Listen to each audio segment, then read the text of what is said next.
Okay. So, welcome friends. I'm CA Satish Goel, your host for the day. I welcome CA Sidharth Jain and all the participants who have already joined and who would be joining soon. First of all, let us have our CA motto song played.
Thank you.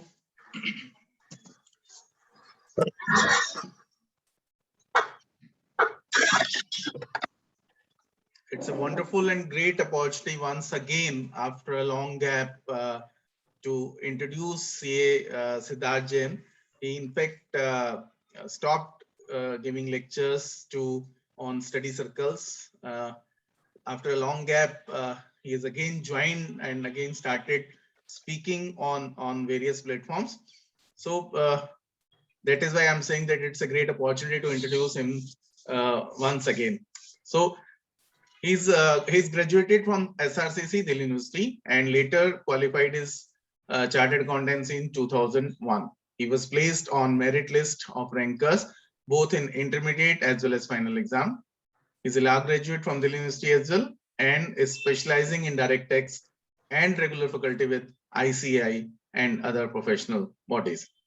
Having delivered more than 500 lectures on various topics of professional interest across various branches, study circle, tax bar associations, etc., on various topics under Income Tax Act 1961, such as issues in assessment, reassessments, tax audit, practice and procedures in appeals, penalties and prosecutions, taxation of cash credits, deemed dividend, section 14A, taxation of business profits, MAT, trust, societies, income declaration scheme, appeals, survey, search and seizure, taxation of income from other sources, ICDS, etc. Is a visiting faculty to National Academy of Direct Taxes, Nagpur, as well as Regional Training Institutes of Income Tax Department, Ministry of Finance, Government of India. He was a special invitee at Direct Tax Committee of Institute of Chartered Accountants of India for the financial year 10-11, 11-12, 12-13, 13-14, 15-16, 16-17, and 17-18. He was a part of the committee formed by ICAI for revision of guidance notes on tax audit under section 44AB of the Act and other ICAI publications on ICDS. Presently, he is being consulted by various professional and business houses on nuances of direct tax, Benami, black money, and enforcement laws.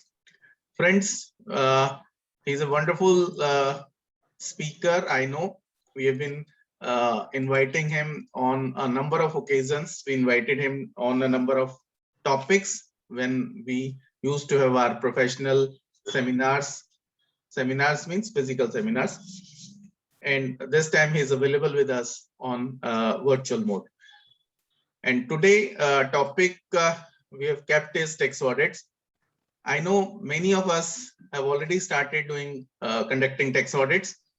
Many, including myself, must be waiting for some seminar, some webinar, some guidance, so that there are new clauses can be explained to them and then they can start their audit. So most of us after this session also would be getting a gain out of this session. So over to Sidharth. Welcome, sir.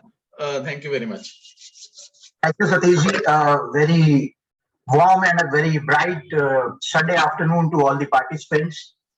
At the outset, I am again thankful to Shastri Nagar CP Study Circle for giving me this another opportunity to come back. अभी मैं 2-3 दिन पहले कहीं deliberate कर रहा था तो somebody said कि सिद्धार्थ तुझे देखकर एक फिल्मी डायलॉग याद आ रहा है तो he was a senior member from the profession तो मैंने कहा सर जो मन में आ रहा है बोल दो तो he said कि तुझे देखकर लगता है कि टाइगर जिंदा है तो sir it is not tiger जिंदा है it is Sidharth is back and even though I was not conducting any seminars but yes I was available for the members for resolving their queries as and when at any time. चलिए sir समय की मर्यादा का ध्यान रखते हुए Sunday afternoon because it's a painstaking time especially on Sunday afternoon when most of us for each of us it's a holiday time, it's a relaxing time, but it's really wonderful to see there are as good as almost 100 participants presently and the topic assigned to me for deliberation today by the study circle is issues in tax audit and clause by clause discussion. So I'll start by saying that we have a time limitation of around 3 hours and I'll try to make a justice to the time allotted. और जैसा कि we start by time but seminars के अंदर physical seminars के अंदर तो we always maintain कि अगर एक भी छूटा नहीं तो सुरक्षा चक्र टूटा नहीं, which means कि unless and until each and every member's query is resolved to his utmost satisfaction, I think there is no point deliberating or exhibiting the knowledge. So my thrust of deliberation would be to resolve the queries of the members.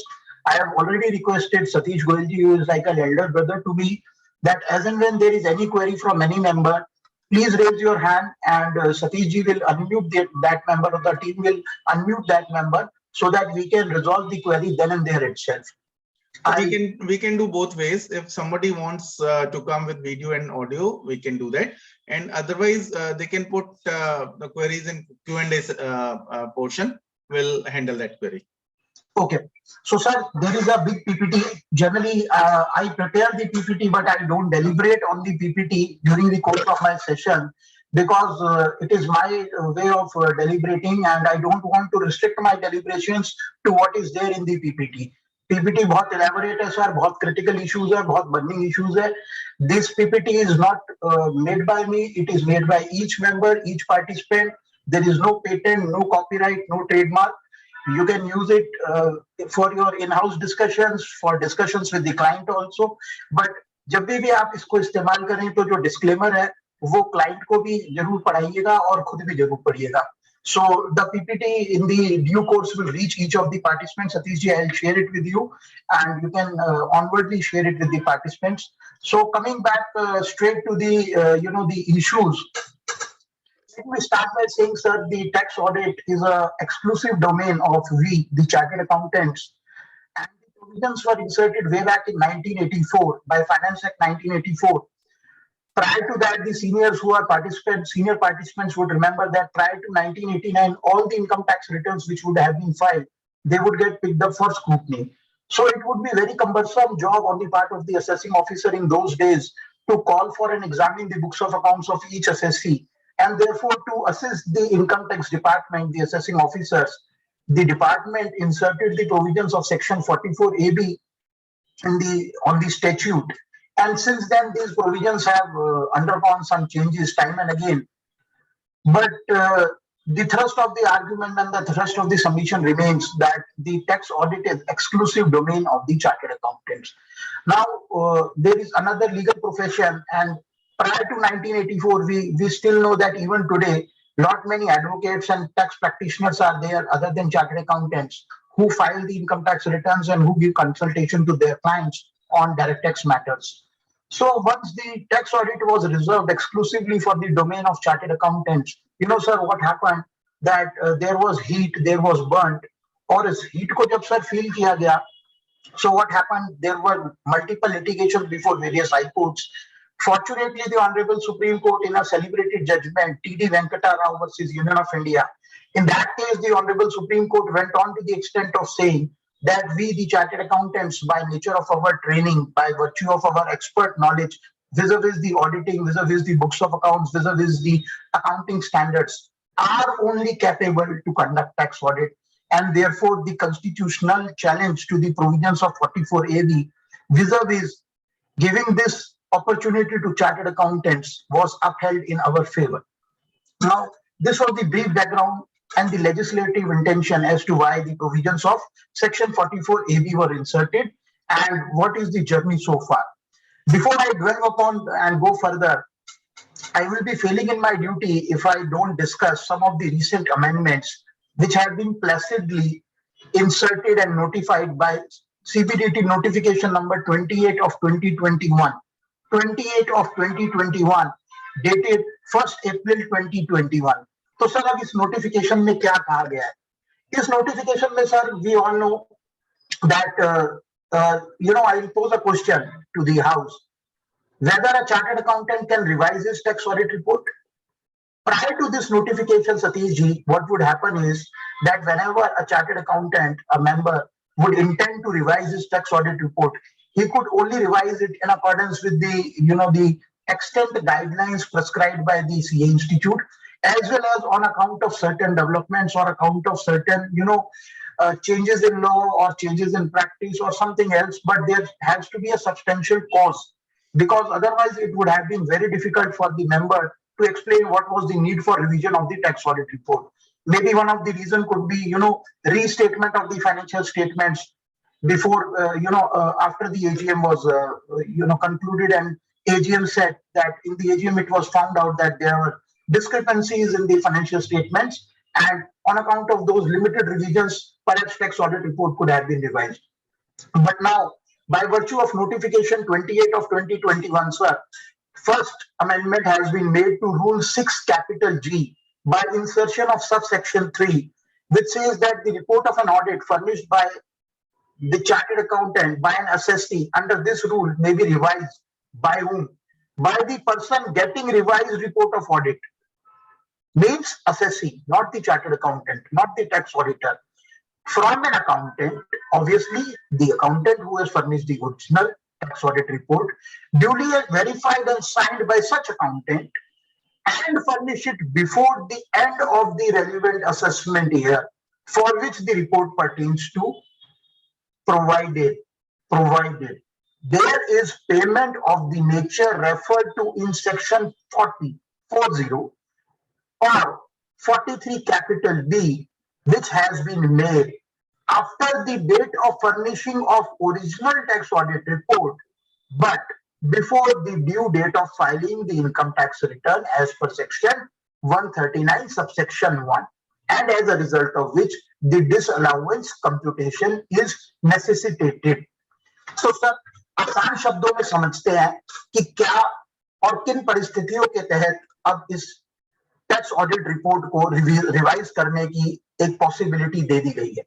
देखिए sir, we all know that section 40 pertains to disallowances on account of non-deduction of tax at source, or 40A or maybe some gratuity disallowances, or some disallowances to approved superannuation fund. Now, having said so, and section 43 capital B pertains to taxes, duty, fees, etc., which are allowable only on payment basis, notwithstanding the method of accounting followed by the assessee. तो sir अब क्या होता था सतीश भाई कि let's take an example that you have audited somebody's your assessee's tax audit report, and in the tax audit report we all know that now the tax audit report is required to be furnished at least 1 month prior to the last date of furnishing the return of income as per 139(1) of the Income Tax Act. This I presume everybody is aware about it, because this was one of the amendments which came last by Finance Act 2021. Now, sir, what had happened is, let's say that in the tax audit report, the tax auditor has reported certain disallowances on account of non-deduction of TDS.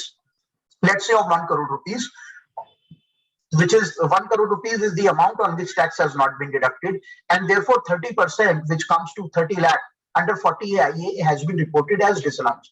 At the same time, the tax auditor has also reported that as per section 43 capital B clause B, pertaining to the employer share of provident fund and ESI contribution, let's say, has not been deposited by the SSC at the time of till the time on which the original tax audit report has been furnished.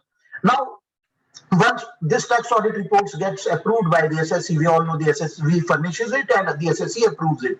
So it is up to the option of the SSC as to whether he would like to go ahead with such disallowances, because not only the disallowances affect his tax liability, but they have their own repercussions. Let's say in this case under the ESI PF Act also, under this case 40I a disallowance pertaining, there may be proceedings by the TDS wing of the income tax department also.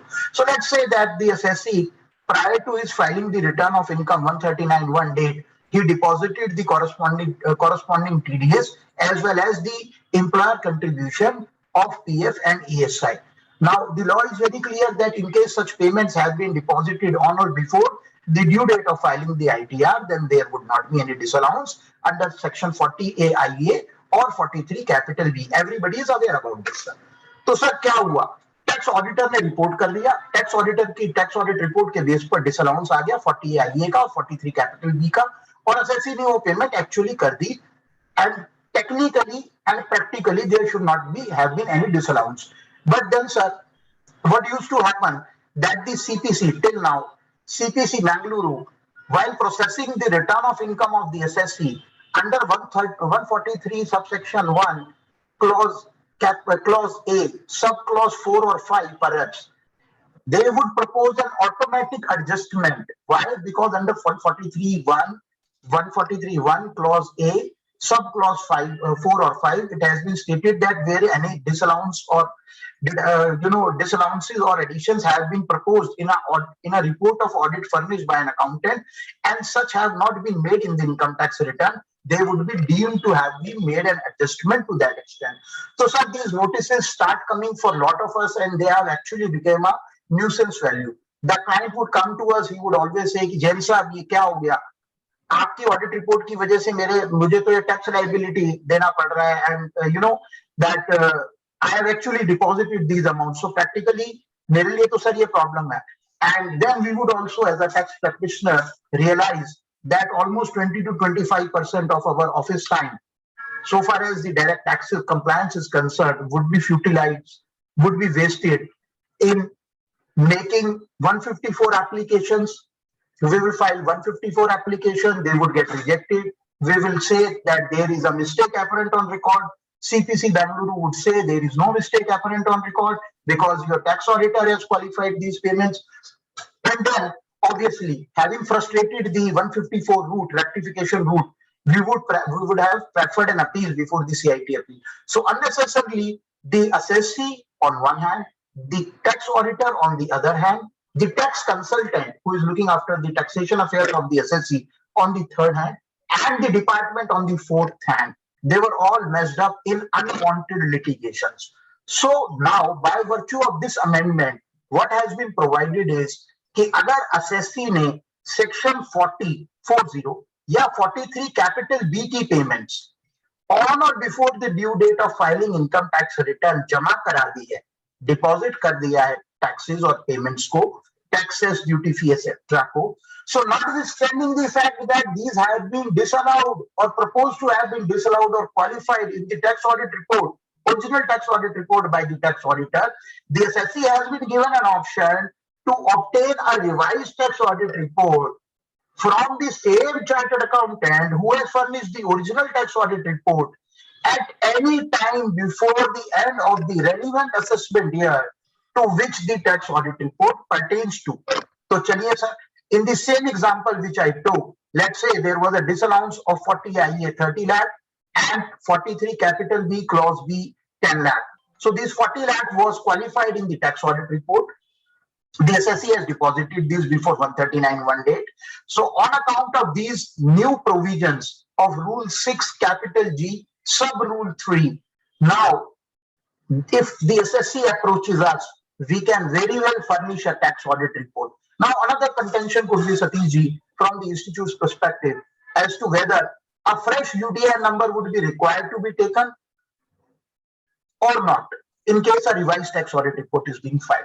Now, one contention could be, if we look at the Income Tax Act and we look at the settled propositions of Honorable Supreme Court, the Supreme Court in settled propositions has said that the revised return substitutes the original return of income. The law is very clear. At the same time, we know the revised tax audit report is a new, altogether different document. So in my humble opinion, in case, I mean, there is nothing from the institute so far as this revision of tax audit report is concerned and whether there would be a requirement of a fresh UDN number would be there or not. But if you ask me, in my opinion, it would be prudent that a fresh UDI number is generated along with the revised tax audit report, and the reasons for revision of the original tax audit report must be stated by way of a remark in the fresh UDI number, so that tomorrow there is absolute clarity with the department also, with the assessee also, and with the tax auditor also. So this was otherwise also it is a revised report dated differently. And we are signing it a different set of documents on a different date. It should be supported by UDIN. But why I stated my view is because institute's view is yet to come on this. Okay. So let's be very clear, though the due date for specified date for uploading, furnishing the original tax audit report has not expired. Forget about the revised tax audit report. Now, this was the first major amendment which has been proposed by notification number 28 of 2021. And in case any member has got any query, he or she may, raise the flag, and I like to address it here itself. Now, sir, there may be another dimension which may be added to this, situation. Okay, there are some queries I am seeing. Can tax audit report be revised if there is change in the inventory valuation? Now, Mr. Akash Gupta has raised this query. Akashji, see, this was precisely where I was coming. If we read notification number 28 of 2021, where such clause 3 has been inserted in rule 6 capital G, sub rule 3, in 6 capital G, the tax audit report as per this amendment can be revised only and only if there is payments referred to in section 40 or 43 capital B. Beyond these two situations, rule 6G sub rule 3 does not permit revision of tax audit report. This is the view of the department.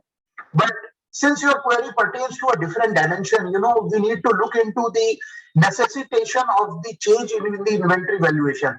Let's say I am adding some spices to it. I am adding some, if we can unmute Akashji, because I would like to seek some further details from him. Yeah, I'm doing it, sir. Will you please continue? Let me do it. Let's say the change in inventory valuation, it has been necessitated on account of income computation and disclosure standards. Because we all know that ICDS 2 is applicable, it pertains to valuation of inventory, and it says that the inventory should be valued at inclusive method, including taxes, duty, fees, etc., notwithstanding any right to claim any subsequent refund or adjustment. And then section 145 capital A is there. Now, in case the inventory valuation is on account of adjustment of, ICDS 2, as per para 13 clause E of form 3CD, there would be a very high onus on the tax auditor to prove as to what were the reasons why this inventory valuation on account of ICDS could not have been reported by him in his original tax audit report. So Akash, he can unmute himself and whatever he wants to say. Yeah. Welcome, Akash. Yes, sir. Sir, I'm accepted your views. Akash. बोलिए. हाँ जी, sir आपके views समझ में आ गए हैं, ठीक है. Okay.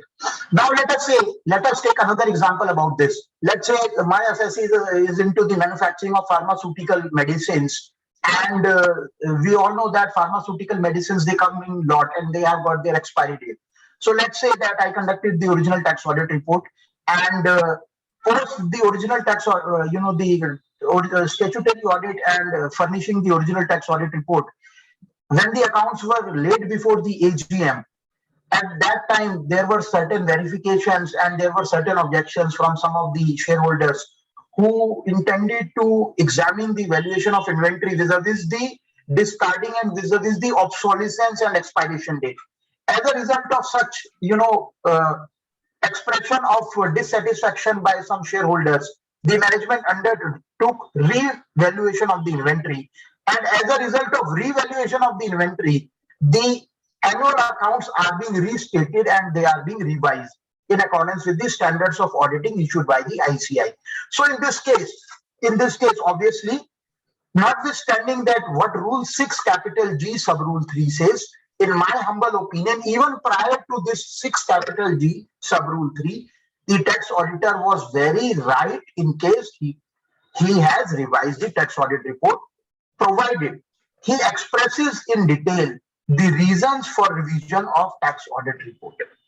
I hope the query is clear, sir. Now Yes. there is a Sunil ji का एक suggestion आया sir. A clause should be included in the income tax return form if payment was made after tax audit but payment made before filing of return, and if it is pending at the time of tax audit. So this situation would not arise if there is a column.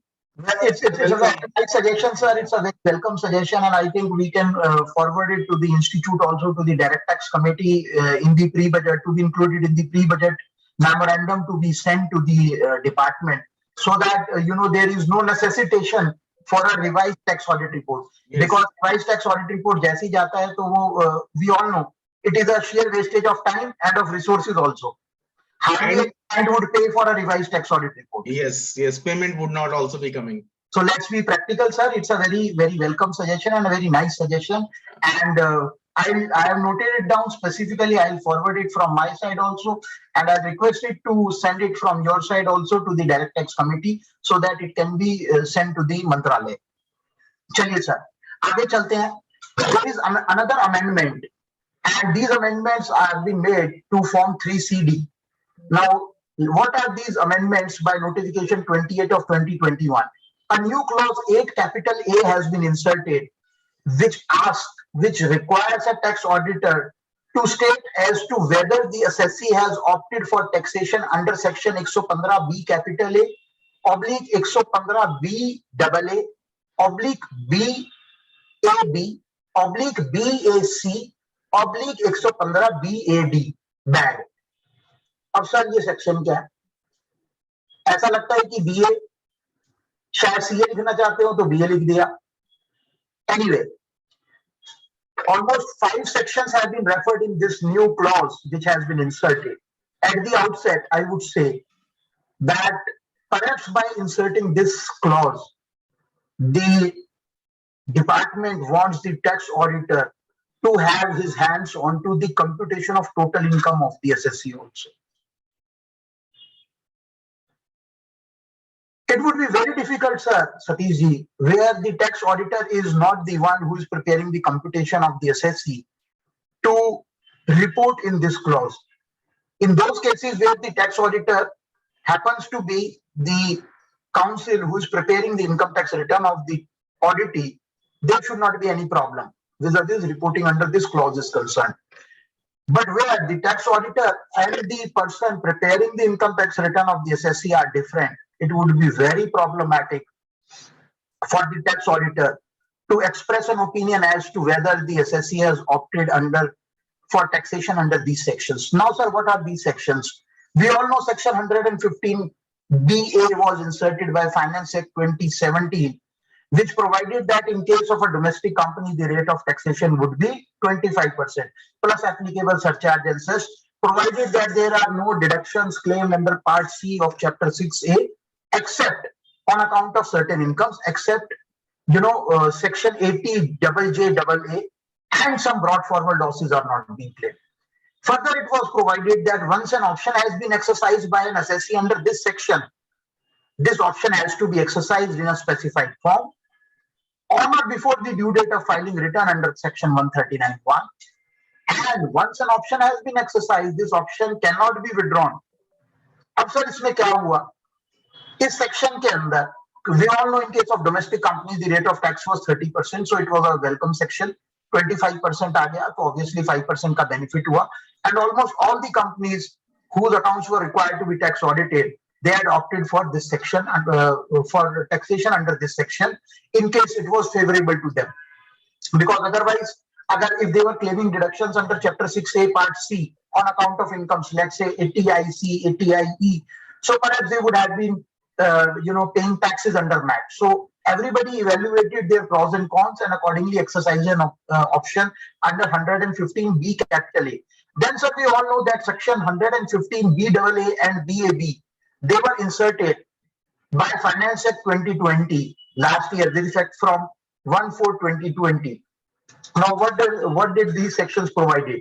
These sections provided that the rate of tax would be 22% instead of 25% in case of a domestic company, and also they provided a concessional rate of tax of 15% in case of a company which is engaged in the process of manufacturing, provided it is incorporated on or after a particular date and starts and commences its operation. So, sir, unless and until the sum and substance of this contention and this reporting requirement is unless and until the tax auditor is aware as to whether the assessee has exercised an option under this section or not, he would not be in a position to report on this clause.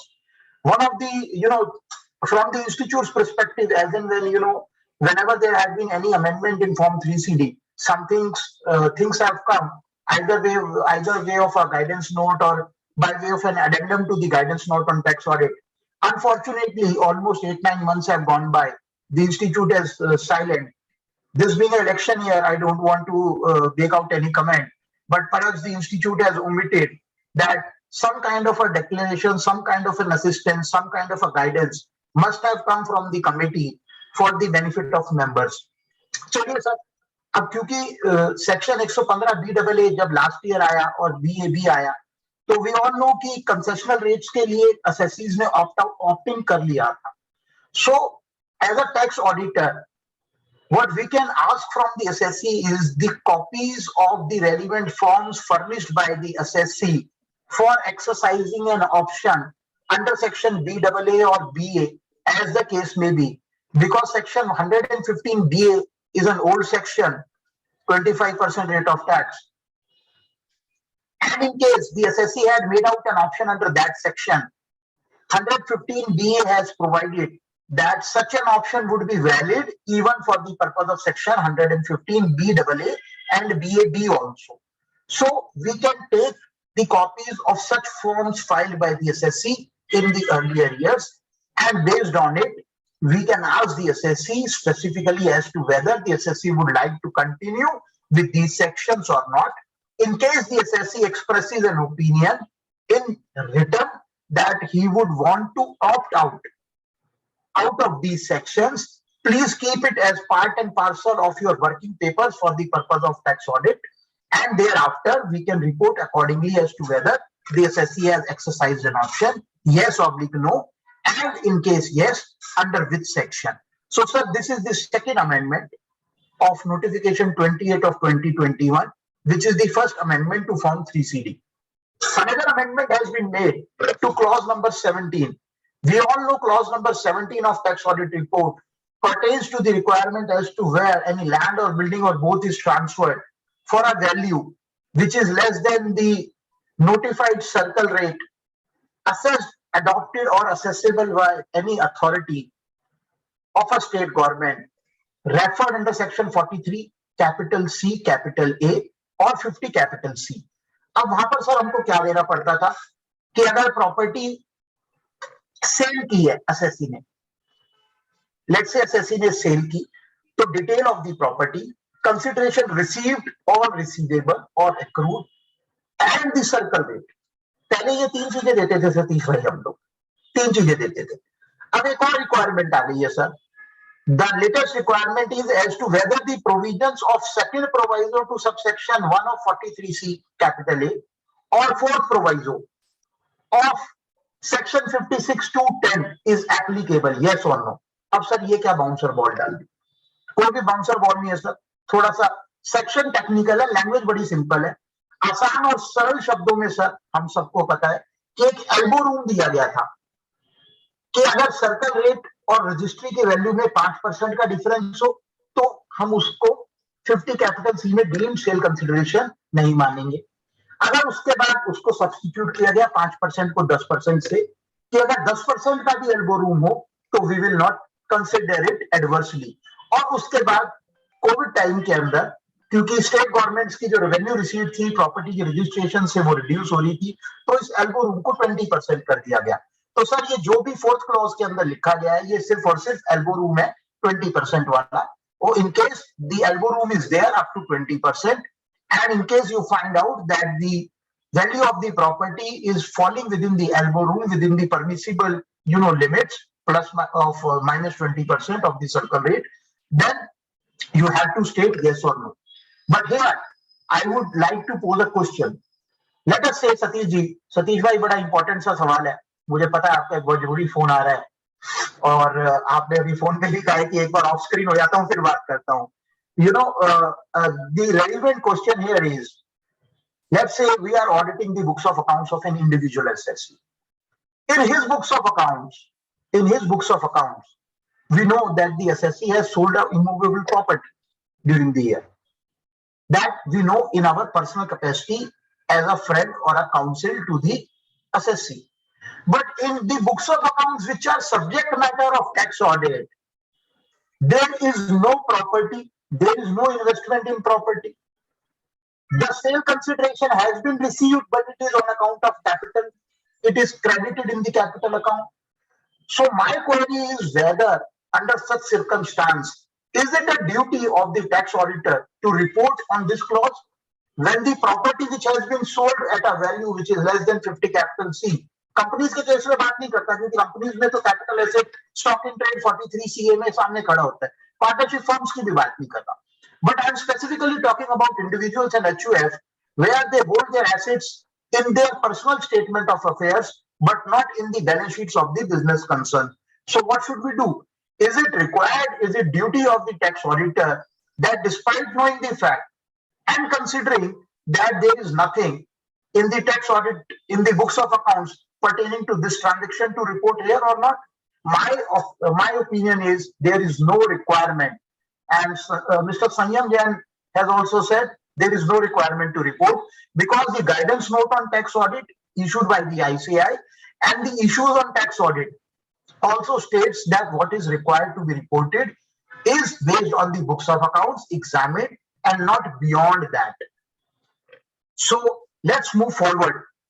Somebody has said that tax audit only for business purpose.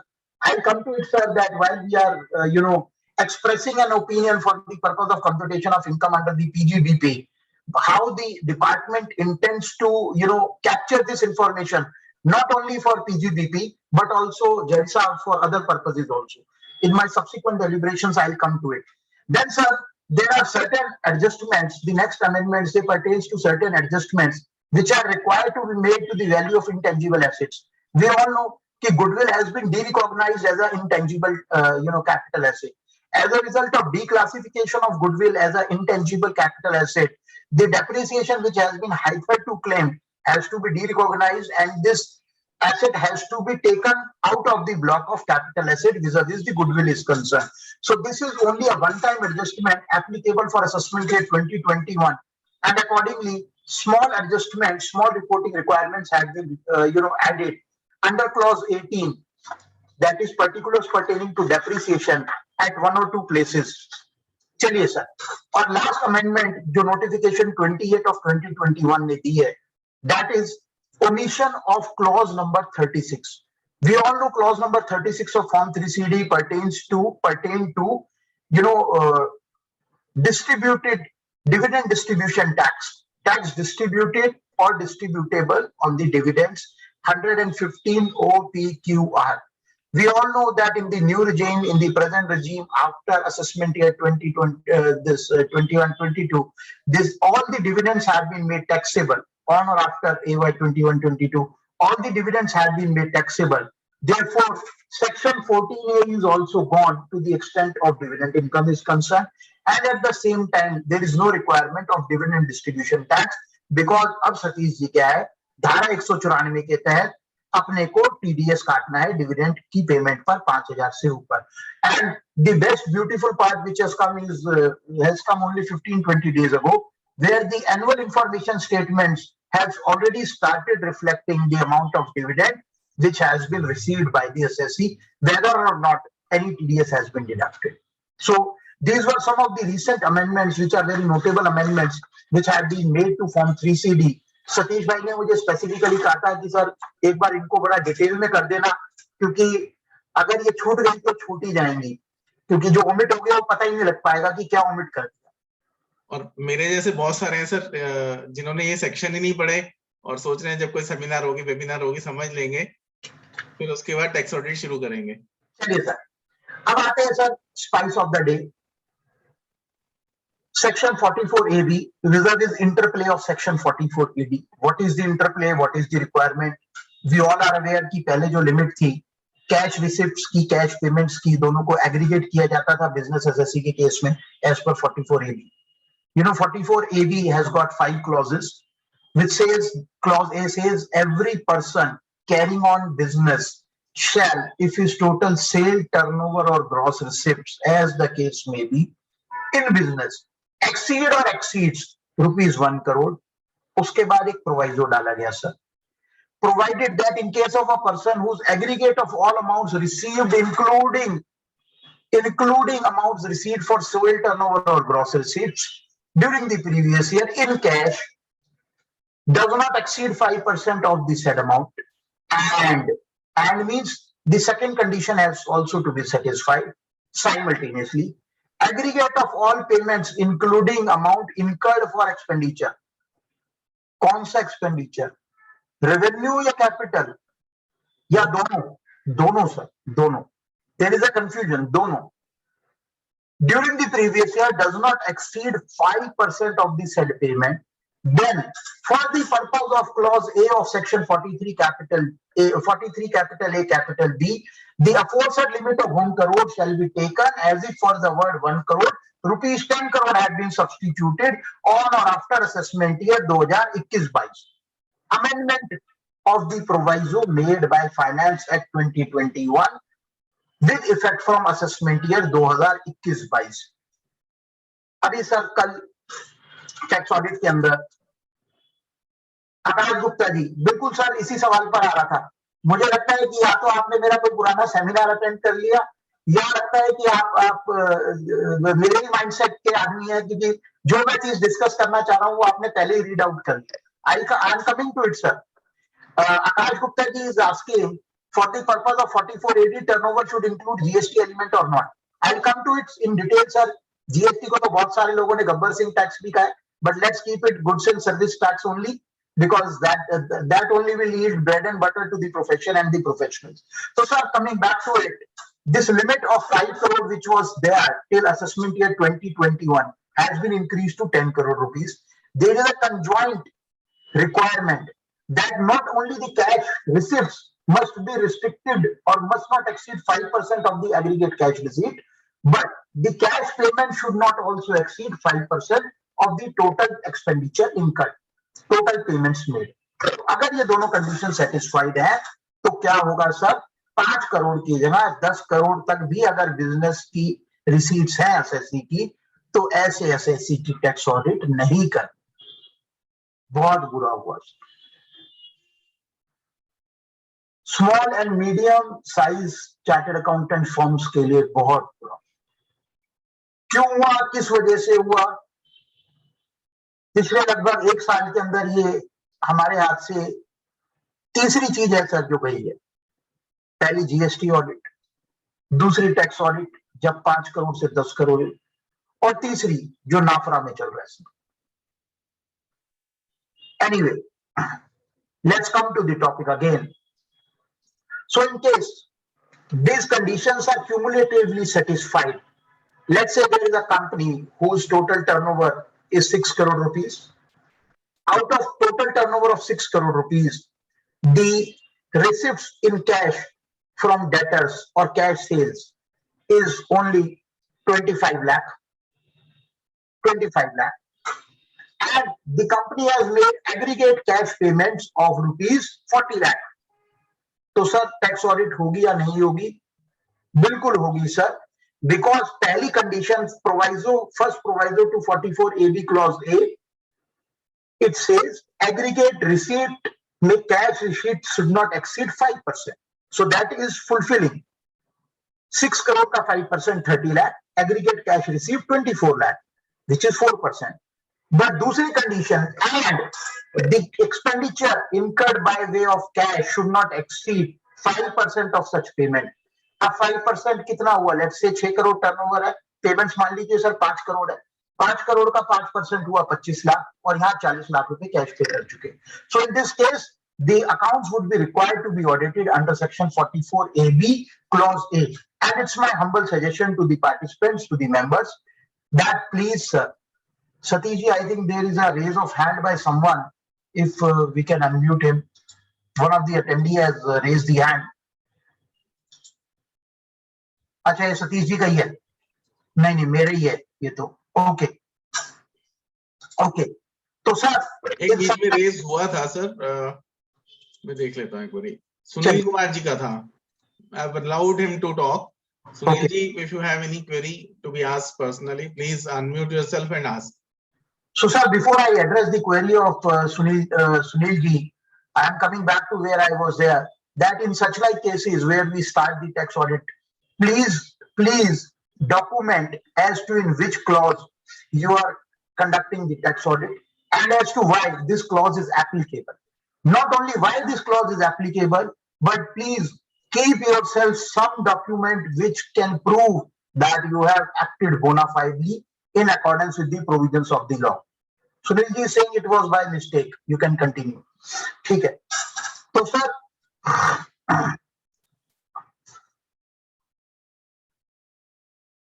Sir, Ms. Gitika is saying, but there is also a provision which says that if the audit is required to conduct, assessee is required to conduct audit under any other law, then such report is also required. In case of company, statutory audit is mandatory. Nothing denying about it, ma'am, that in case of a company, in case of a trust, in case of a cooperative society, the audit is compulsory as per the corresponding governing act. But at the same time, the tax audit is absolutely different vis-a-vis the statutory audit conducted under the relevant governing act. And for the purpose of tax audit, the determination of the relevant clause, the criteria is based on the turnover, and that is required to be, determined. Let's take an example of I was discussing the same example. Let's remodify it. Total turnover of the company 6 crore rupees. Total payments made by the company 5 crore rupees. Total cash receipts by the company 24 lakh. Total cash payments made by the company 20 lakh. Now, in this case, there would not be any requirement of tax audit in the case of this company under 44AB of the Income Tax Act, though there would be a requirement, obviously, under the Companies Act 2013 for getting the accounts statutorily audited. So, this payment and receipt has to be separately calculated for 5%? Yes, sir. They are separate. Not together. Okay. Anybody who is considering them, aggregating them, is committing a mistake to himself and misreading the provisions of the law. We have to examine the cash book. We have to filter out what is the aggregate cash receipt. We have to exclude the contra payments, and then we have to consider the payment vouchers or the receipt vouchers only. If we ask about the conventional accounting, cash deposited in bank or cash withdrawal from bank are to be excluded from this. Are to be excluded because they are my money. Yes. They are my money. That is why I said contra payments have to be excluded. If we refer to the conventional accounting system, accounting software, let's say Tally, Beazley, or even the Oracle, then the vouchers in the nature of payment and receipt only are to be, filtered from the cash book. Based on that, we have to consider the total payments made. And now, sir, as you've mentioned Tally and Busy and all others, in Tally at least, cash withdrawal and cash deposited into bank also can be made, I think, through payment or receipt voucher. If that is the case, if it is so happening, then when we are checking the payments and receipt, cash payments and cash receipts, it would reflect cash withdrawal or cash deposit into the bank.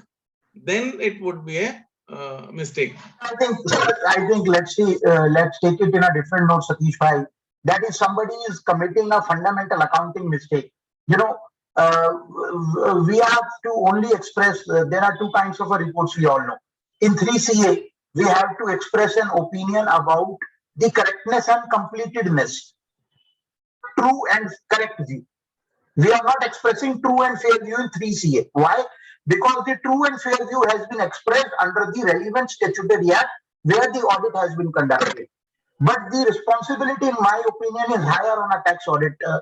In form 3CD read with 3CD, because there we are expressing a true and fair view, not the correctness and completeness, but we are expressing a true and fair view. So in that case, some kind of a mechanism to get into deeper into the books of accounts is required.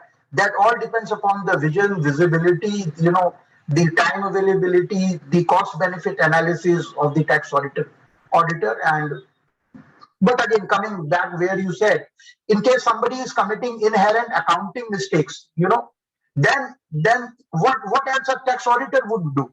What can a tax auditor can do? We generally say that we are auditing the books of accounts and financial statements which have been produced before us. Yes.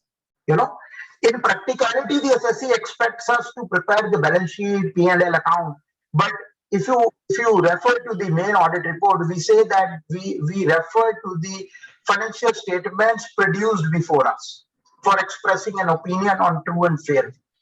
चलिए sir, तो sir एक बड़ा मेरे को question आता है इसमें हमेशा. यस सर, हम थोड़ा साइड ट्रैक हो रहे हैं, आप थोड़ा छोटे में ही कर देना. When we are saying produced before us, suppose check करते करते कुछ भी audit करते करते there are inherent mistakes which need to be rectified or reported. Yes, sir. Normally they are rectified, means balance sheet, whatever are produced are changed. Well, right, sir. And it is not the same balance sheet which were produced, rather it would be reproduced to us. Very correct. Are we not instrumental in getting the balance sheet amended before final audit report is given? We are not instrumental, rather we are the catalyst as a result of whose audit the balance sheet is being represented, reproduced. Once we express an opinion about the true and fair view, it is not only a true and fair view about the state of health or about the profitability, but about the correctness also of the books of accounts, corresponding books of accounts based on which the financial statements have been produced before us. Yes. And I generally suggest that, the Big Four culture is just like this, that they always send their person well in advance so as to examine whether the financial statements are being compiled correctly or not.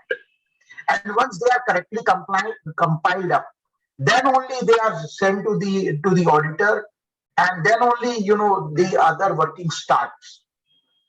Okay. So, yes, we are catalyst, and in case there is changes, we are well in our domain, we are well in the power to ask the assessee to re-amend and furnish us a changed or an updated or a rectified financial statement. But it is always said that we are not instrumental to prepare. We are auditing only. Satish bhai, this is the difference between a physical seminar and a webinar. Right, sir. Everything gets recorded. In physical, we can talk, x plus 1, x plus 2, x minus 1, x minus 2. But right, here have to be focused on x only. Right, sir. So, अभी क्या हुआ sir कि I was deliberating on a particular topic, तो somebody asked me कि जैन साहब ये तो physical seminar है, इसमें कुछ भी पूछ लेते हैं. तो I told him something. So he said कि सर इसका मतलब ये है कि हाथी के दांत खाने के और आपके हिसाब से क्या नाम है दिखाने के और. मैंने कहा सर अगर मेरे हिसाब से पूछो तो मैं तीसरी बात भी जोड़ देता हूँ, खाने के और, दिखाने के और चुभाने के और. So because Sunday afternoon post lunch is always a good time for a speaker. Most of the people, they have had a good lunch also, and they're in a relaxed mood. So a little bit of humor can add spice to the presentation. चलिए sir आगे चलते हैं. On the scope of 44 AD, one query is pending. Another query has come from Mr. Akash Gupta. Sir, can we do tax audit of an assessee whose turnover is below 1 crore and also showing profit in excess of 6/8%? चलिए sir. अब पहले query का को मैं पहले answer करता हूं कि 44 AD के पर्पस के लिए या 44 AB के पर्पस के लिए what is the meaning of sale turnover और gross receipts as the case may be. You see sir, these terms, हमारा इनकम टैक्स एक्ट ना सर एक बहुत अच्छा एक्ट है, बहुत खूबसूरत एक्ट है, और इसलिए अच्छा लगता है कि जहां जिस चीज की डेफिनेशन की जरूरत होती है उसको डिफाइन ही नहीं करते आप।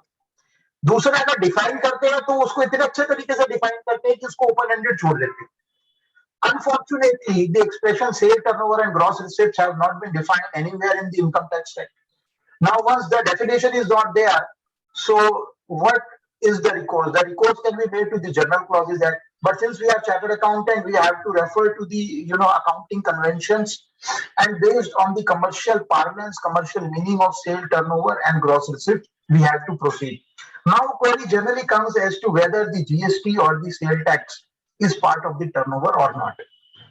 Somebody asked me whether it is part of the turnover for the purpose of 44 AD. I am making it generalized as to whether sale tax or GST is collected is part of the turnover for the purpose of 44 AD or 44 AB of the act also or not.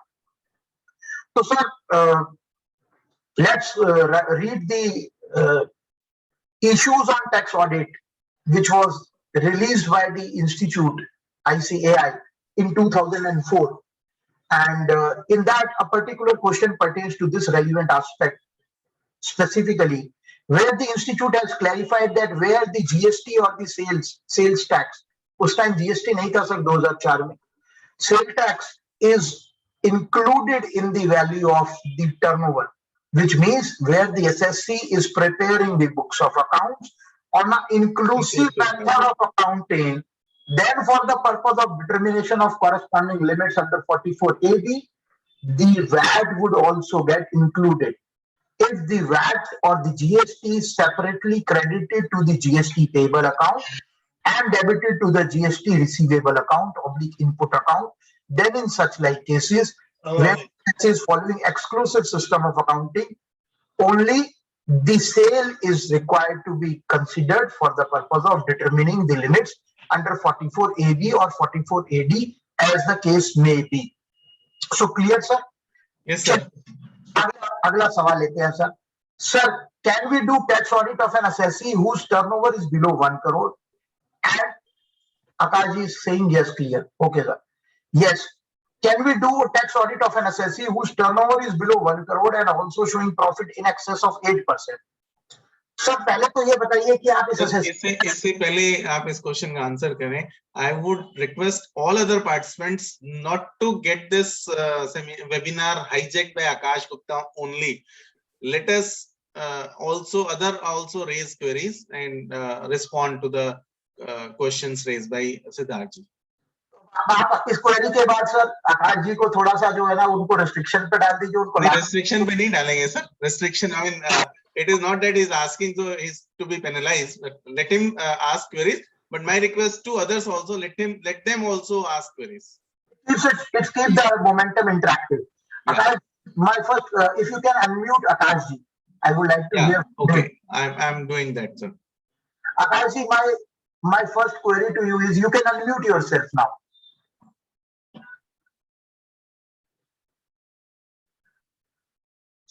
Akashi. Okay. My first query to Akash Gupta ji is why you want to conduct a tax audit in case of this assessee whose turnover is below 1 crore rupees and who is showing profit in excess of 6% oblique 8%. You know, sir, the basic problem is that I was just about to deliberate on this particular aspect. That let's say in the case of my assessee, there is no requirement of getting the books of accounts tax audited, either by virtue of the proviso contained in the clause A of section 44 AB 5% wala, or because of any other reason. Now, let's say this assessee goes to a banker and applies for a loan, and the bankers ask him, please get a tax audit report and then only I will disburse you, because I am not satisfied with the correctness of the closing stock, the statement of the values of various depreciable assets and all those things. And the assessee comes to us. He asks us कि sir मेरा तो एक tax audit कर दीजिए. अब sir आप इस case में जो आपने क्वेरी रेज किया है 1 करोड़ से नीचे का टर्नओवर, लेट्स से 80 लाख रुपए का टर्नओवर है, प्रॉफिट 44 एडी के अंदर 6% या 8% से ज्यादा दिखा रहा है, तो under which clause of section 44 AD will you get the accounts audited, will you audit the accounts of the SSC? I could not lay my hands on to any clause into which the case of this assessee would fall. And having said so, आगे उनका, yes sir, exact reason is bank demands the audit report. तो sir bank अगर audit report मांगता है तो ये नहीं है कि हम लोगों को वो करना है जो विधिवत न्यायवत हम लोग नहीं कर सकते. If you once this seminar gets concluded, you can examine, you can search for a legal parlance, a legal phraseology. Things which cannot be done directly cannot be done indirectly also. And this is a settled proposition, settled umpteen number of times by the Honorable Supreme Court. तो sir अगर मैं गलत clause के अंदर गलत tax audit report कर रहा हूं तो मुझे असेसी से तो कुछ नहीं मिलना. But I can very validly tell you, Akash ji, that there are two particular sections in the Income Tax Act. And by Finance Act 2017, Section 271 capital J was inserted, where there is a penalty on an accountant or any other person, expert opinion, who has furnished an incorrect certificate or report of audit. That penalty, though it is very nominal penalty, 10,000 rupees for each default.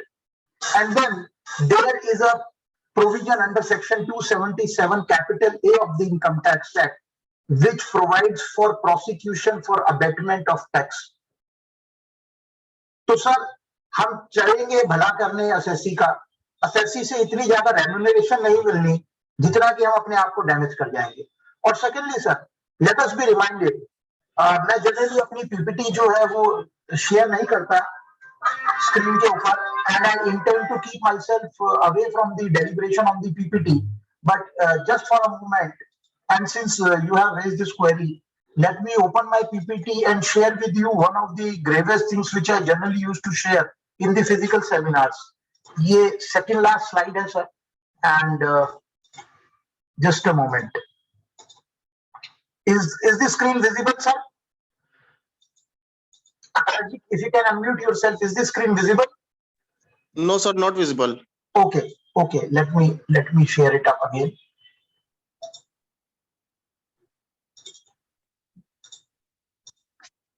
Just a moment, sir. Okay. Stability Instruction number 9 of 2008, dated 31st July 2008. Now, what does this say? Information available in the tax audit report is not being properly analyzed during assessment proceedings by the EU. Tax audit reports and other reports should be critically examined along with connected records. Information available in reports should be effectively utilized. AO should not merely rely on certificate regarding payments of loan, advances, etc. And please read the last one. In case of factual misrepresentation by chartered accountants, suitable action under Section 288 cap of the Income Tax Act should be taken. Disciplinary action through ICI. So this is where I want to bring the focus of everyone that today in present perspective, there are n number of circumstances where sir, the department is filing prosecution or complaints against the chartered accountants with the institute. And if you ask me, the database over last 3-4 years shows that perhaps the biggest complainant of a chartered accountant today is not a chartered accountant who is losing the audit, but it is the other authorities, on account of wrong information, on account of incorrect information, on account of laxed information, on account of misinformation. So sir, the contention remains that if you cannot do a tax audit directly, you cannot do it indirectly also. And once this is a settled proposition, I think seldom remains to be said. I hope I have clarified this point. In case any member has got any query so far as 44 AD is concerned, he can raise it, because I would like to now address 2-3 issues. Thereafter, I would proceed on 44 AD, some relevant clauses as per my, which as per me requires attention of the house. तो चलिए sir, अब 44 AD के different perspective की तरफ चलते हैं. Let's say that in the query which Akash ji you raised, that your client had a turnover of rupees 2 crore rupees, okay, and the rather 1.5 crore. The actual profit is, let's say, 33%, which is 50 lakh rupees. And on account of provisions of 44 AD, somebody told him these provisions in the morning walk, and he came to you and he says कि गुप्ता जी ऐसा कीजिए कि मेरा तो जो income tax return है ना उसको 8% के अंदर प्रॉफिट दिखा दीजिए 1.5 करोड़ का टर्नओवर के ऊपर और बाकी ठीक है तो ठीक है सर बाकी मेरा ऑडिट भी कर दीजिए तो आपने उसको समझा दिया कि सर ऑडिट तो कोई भी ऐसा सेक्शन नहीं है जिसमें आपकी बुक्स ऑफ अकाउंट्स का ऑडिट रिपोर्ट आ सकता है तो मैं एक काम करता हूं कि मैं आपका एक पीएनएल बना देता हूं एक आपका बैलेंस शीट बना देता हूं सतीश भाई बड़े ध्यान से सुनना एक क्वेरी Yes, sir. तो 1.5 करोड़ की टर्नओवर पर 8% के ऊपर आपने प्रिजम्पटिव सेक्शन आईटीआर 4 के अंदर 8% 12 लाख रुपए डिडक्शन लिया चैप्टर 6A का और एसएससी का इनकम टैक्स रिटर्न फाइल कर दिया इनकम टैक्स रिटर्न फाइल कर दिया एसएससी को एक्चुअल प्रॉफिट था 50 लाख का आपने उसका एक प्रॉफिट एंड लॉस अकाउंट बनाया 50 lakh rupees profit balance sheet में कैपिटल अकाउंट के अंदर ओपनिंग बैलेंस में 50 लाख रुपीस ऐड किया 12 लाख रुपए के ऊपर जो टैक्स लायबिलिटी था उसको रिड्यूस किया और क्लोजिंग कैपिटल बैलेंस बना दिया now this SSC of yours out of that 50 lakh has made an investment of let's say 40 lakh rupees in an immovable property during the relevant assessment year for which you have filed the income tax return under 44 AD तो अब sir क्या है ये department ने तो कहना शुरू कर दिया कि we don't want any information we have our own sources of information RMS risk management strategy as per Finance Act 2021 section 148 and 148 capital A inserted oblique substituted तो सर आपके इस एसएससी ने इमूवेबल प्रॉपर्टी में investment किया immovable property के sources of investment को verify करने के लिए under risk management strategy considering that there were no loans from any financial institution or banks or from any individual. They issued your notice considering that the income tax return is 12 lakh only and the investment is 40 lakh. They called for the information and in pursuance of that information, you replied to the assessing officer facelessly something like this. Dear Mr. Assessing Officer, in pursuance of your query pertaining to the source of investment of rupees 40 lakh made by the assessee during the above assessment year as investment in the immovable property, it is to submit as under. Number one, this is to confirm that my assessee has actually made an investment of rupees 40 lakh during the above assessment year. B, the aforesaid investment was made in an immovable property situated at so and so and at a value which is far in excess of the prescribed circle rate. Okay. For your ready reference, a copy of the sale deed is enclosed herewith. It is further submitted that the entire payments pertaining to the investment were made out of the regular saving bank account of the assessee. Number 5, the relevant saving bank account of the assessee is duly reflected in the income tax return for the above assessment year, which may be gotten examined directly by your good self. Lastly, this amount was paid by the assessee out of his own sources, own funds, and there were no loans oblique liability. Accordingly, it is requested to please treat this as sufficient compliance of notice under 148A of the Act and to close the proceedings. ठहर जाइए sir, ठहर जाइए. Proceedings खत्म नहीं होंगी sir, नहीं होंगी, किसी भी हालत में नहीं होंगी. प्रोसीडिंग्स में आपने उनको फॉर थॉट दे दिया. There would be another notice. Dear Mr. Assessee, we have referred to your income tax return. As per your income tax return and the balance sheet and profit and loss furnished by you in pursuance of the earlier query, it is noted that the profit for the year is 50 lakh, whereas you have in the income tax return offered a profit of only rupees 12 lakh under 44 AD. It is very clear that as per 44 AD, you can declare a profit of 6/8% or such higher percentage as the case may be. Therefore, based on the facts, it is prima facie evident that you have neither availed any loan nor availed any liability, and therefore the entire investment made by you during the above assessment year was out of the profit earned by you from the aforesaid eligible business, and accordingly prima facie there is a case of escapement of income of rupees 28 lakh, sorry, that नहीं 50 minus 12 38 lakh, that is 50 lakh profit as per balance sheet capitalized in balance sheet minus 12 lakh as per ITR. You are therefore requested to explain as to why a notice under section 148 be not issued. तो चलिए sir, अब ना आपको tax audit करनी थी, tax audit नहीं की, लेकिन उसको जो एक बैलेंस शीट और इनकम एक्सपेंडिचर अकाउंट या P&L अकाउंट बना के दिया, उसी से क्या हो गया सर, बंटाधार हो गया. सो सर 35 नंबर के बारे में प्रतीश गोयल जी कह रहे हैं कि what are the principal item. Sir अभी आऊंगा, अभी तक तो 3CD नहीं शुरू कर पाया सर, अभी 3CD शुरू करूंगा sir. I will come to it. Sir ये जो एग्जांपल आपने दिया इसको थोड़ा सा कॉमन लैंग्वेज में भी समझा, बड़ी टेक्निकल बताइए अभी आपने. चलिए सर, कॉमन लैंग्वेज में समझिए sir. I hope everybody is comfortable with vernacular English. I would not से इंग्लिश, इंग्लिश. देखिए साहब, क्या है कि धारा 44 AD कहती है कि आप 6% या 8% या उससे ज्यादा मुनाफा अपनी टर्नओवर के ऊपर दिखा सकते हैं. आपकी एक एसएससी जिसकी की टर्नओवर 1.5 करोड़ थी, जिसका वास्तविक मुनाफा 50 लाख था, मॉर्निंग वॉक में उसको किसी सज्जन ने समझाया, मॉर्निंग के अंदर उसको किसी सज्जन ने समझाया मॉर्निंग वॉक में कि आप चार्टर्ड अकाउंटेंट ना, ये जो टैक्स ऑडिटर्स वगैरह ये अपना कुछ नहीं है, तुम 8% दिखा दो टर्नओवर के ऊपर और बाकी कोई जरूरत नहीं है. प्रिजम्पटिव टैक्सेशन का सेक्शन है 44 AD. So he comes to the tax consultant. I will not say a chartered accountant because chartered accountants can not do such like blunder, है ना. तो सर टैक्स कंसल्टेंट के पास गया, टैक्स कंसल्टेंट ने 12 लाख रुपए 8% उसका प्रॉफिट दिखाया 44 AD में और उसकी इनकम टैक्स रिटर्न फाइल कर दी. उसने टैक्स ऑडिटर को कहा, टैक्स कंसल्टेंट को कहा कि साहब किसी चार्टर्ड अकाउंटेंट से मेरा ऑडिट भी करा दो. वो फ्रेटर्निटी के अंदर अपने आसपास में 4-5 लोगों के पास गया, सबने मना कर दिया.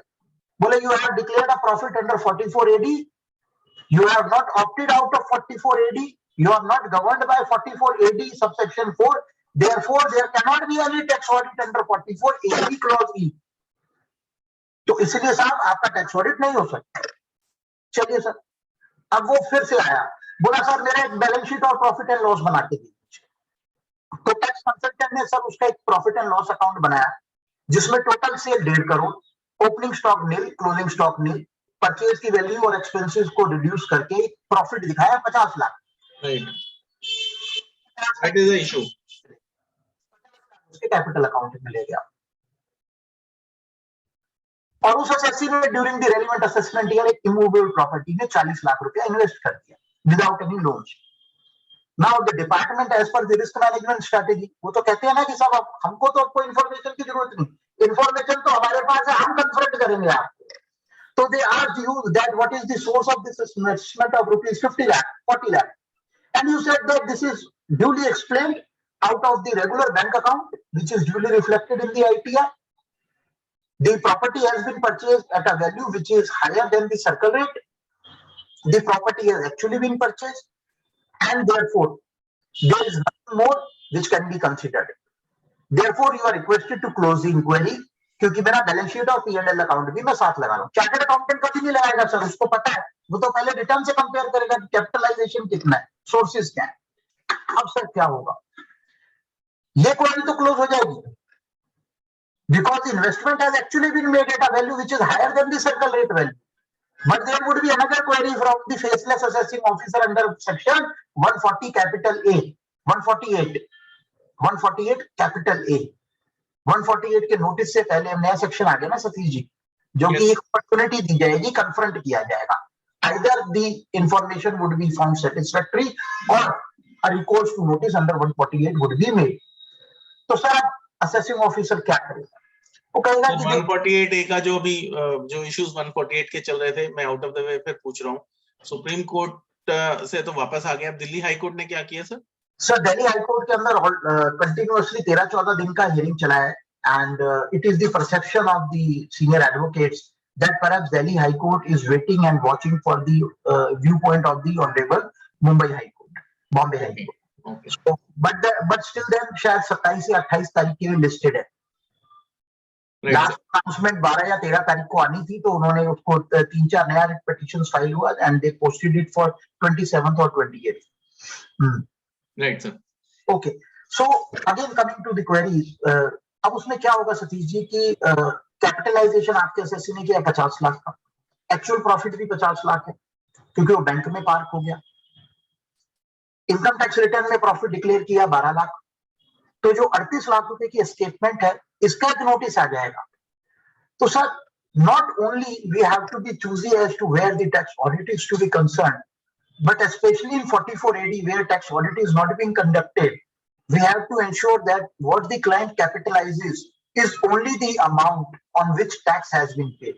Yes. In case the assessee is earning a very higher amount or a higher amount of profit, which is higher than the prescribed percentage of 6 or 8% as the case may be, then it is desirable and recommended that such actual higher percentage of profit should be offered for taxation. Number one.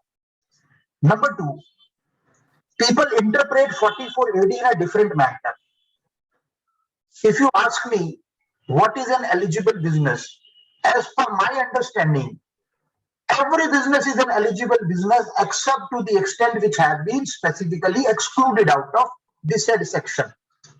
Now, what are those businesses? Agency business is one of these. 44AE business is one of these.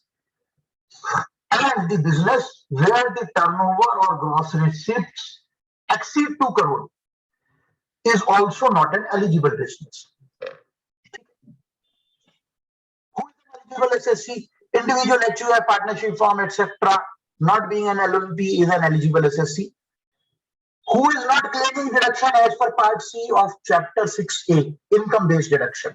ठीक है, वो भी eligible SSC है. So every eligible SSC is conducting eligible business, and every business is an eligible business except specifically excluded. तो sir eligible SSC, eligible business अगर है, indirectly we have understood section 44AD as a section where no books of accounts or audit is required. Indirectly. Directly कहीं नहीं लिखा sir, 44AD में directly नहीं लिखा कि अगर आप 44AD सब section 1 में ऑप्ट इन करते हैं तो आपको किताबा बुक्स ऑफ अकाउंट्स 44AD का मेंटेन नहीं, AE का मेंटेन नहीं करना या टैक्स ऑडिट नहीं कराना. What has been stipulated is indirectly that where the SSC says that his profit is not as per the prescribed percentage as referred in subsection 1 of section 44AD, then and his income exceeds maximum amount not chargeable to tax, then in such cases he is required to maintain the books of accounts as per section 44AA and to get them audited under 44AB of the Act. So it is indirectly we have interpreted 44AD that as long as we are in 44AD, there is no requirement of maintaining books of accounts, and if books of accounts are not there, forget about the tax audit also. चलिए sir, एक spice add करते हैं इस पर सफीसी. The spice is that what if in the current situation, is it possible for an assessee having a modest turnover to say that his books of accounts are not there? Because the indirect exclusion of not maintaining books of accounts has been prescribed under 44AD subsection 4 only for the purpose of income tax act, not for any other act. There may be requirement of maintaining books of accounts, bills, vouchers, etc. I am not a GST expert, but I think GST के अंदर 20 लाख के ऊपर turnover अगर आ जाए, registration भी compulsory है और books of accounts, bill, vouchers को मेंटेन करना भी कंपल्सरी है. So every assessee by far and large is maintaining books of accounts. So it would be a misnomer actually to say that books of accounts are not being maintained, because every person, even for the purpose of 44AD, he is maintaining at least some kind of a record to prove what is his turnover and what is not the part of the turnover. We all know in case of cash deposit in bank accounts cases, AIR information based cases, you know, where there are credits in the bank account, not the entire credits are offered for taxation. You know, some of the credits are said to be emanating out of the cash withdrawal. Some are said to be emanating out of realization from the debtors. So sale is different.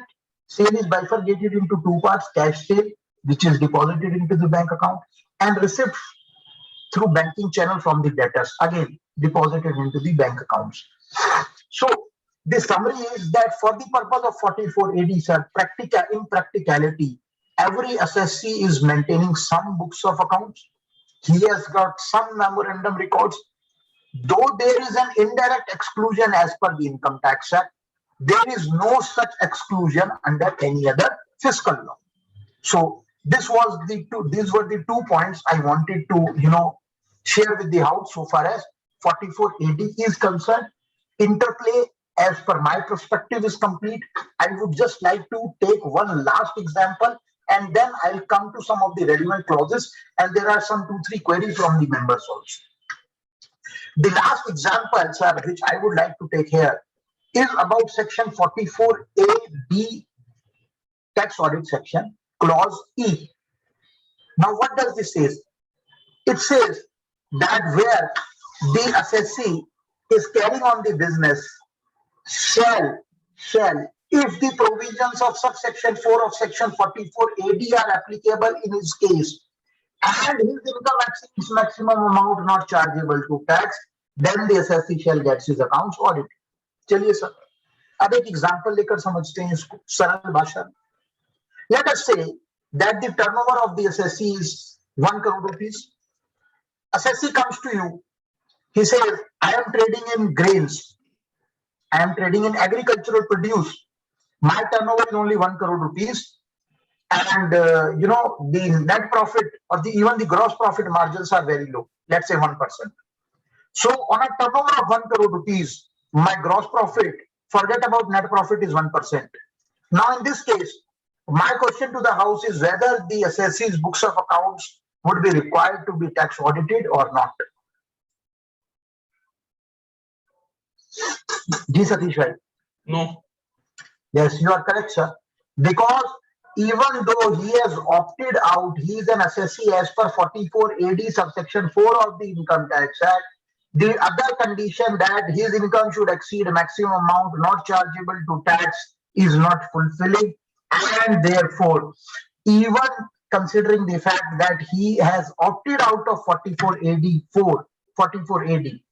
no tax audit is required under the Income Tax Act in this particular case. I hope this is clear, sir. Yes, sir. चलिए sir, अब मैं chat box खोल रहा हूं sir, कुछ queries आई हुई हैं, तो let us see those queries. 8% TAR is not applicable, but unfortunately, no. I think I have responded to this query.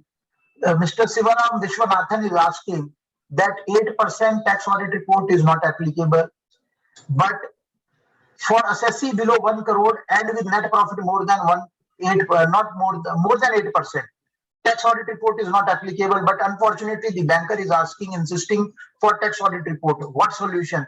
Can tax audit report be filed? Mr. Vishwanathan, I have already answered. There is a settled proposition that things which cannot be done directly cannot be done indirectly, number one.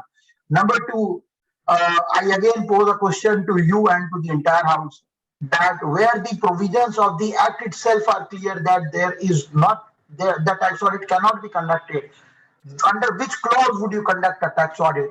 Number three, let us presume that somebody conducts a tax audit, notwithstanding tax audit cannot be conducted in this case. Then please remember that while referring the clause under which the tax audit has been conducted in Form 3CD, as per clause 8, it would be a wrong reporting. The moment it would be a wrong reporting, the tax auditor would be amenable for penalty for furnishing an incorrect report. That penalty notice could be issued under section 271 capital J. And let's say tomorrow, unfortunately, after 2 years down the line, this assessee was small. Let's say when he applied for loan, he was small. Within 2 years, he grew very big, and he commits a banking, fraud, or there are business losses. Let's say exceeding 50 crore rupees. So we know there are internal guidelines which have been issued to the bankers that all frauds, all NPS beyond a prescribed monetary limits have to be referred to the investigating as well as enforcement agencies. So there the problem would come on the chartered accountant, on the tax auditor who has conducted the initial tax audit also. because it could not have been conducted. It has been conducted, and there would be no answer to justify this. Is it possible? Is it possible in this example, in this query, that if at all that tax audit is conducted on the request of the SSC by the chartered accountant, it should, number one, not be furnished, not be uploaded on the income tax portal, and relevant disclaimer, relevant information should be incorporated in that this tax audit is being conducted on the request of the SSC for this purpose, although under the act, under the law, it is not required to be done and should never be uploaded on the portal. You see, Satishji, what happens to these days is, and I appreciate that those friends of mine, those participants, those attendees who do banking, projects, bank loan proposals, they would appreciate and they would concur with me that these days when somebody applies for a bank loan, the banking agencies, they seek the income tax user ID and password from the SSC. Yes. They get it verified. So, the ultimate purpose of not having a tax audit report there digitally would be defeated. If you are already stating in your main report 3CB or 3CA that this is being conducted. This is first part of it. My apologies for stopping you. Yeah. This is first part of it. So there would be a red flag internally in the loan verification department of the corresponding bank. That's not uploaded. Now, even presuming there is a tax audit report which has been issued with a disclaimer that it is not applicable for the purpose of Section 44AB, but has been issued on the insistence of the SSC for the limited purpose of the usage by the corresponding banker, then in that case, let us come to the legislative history of Section 44AB of the Income Tax Act.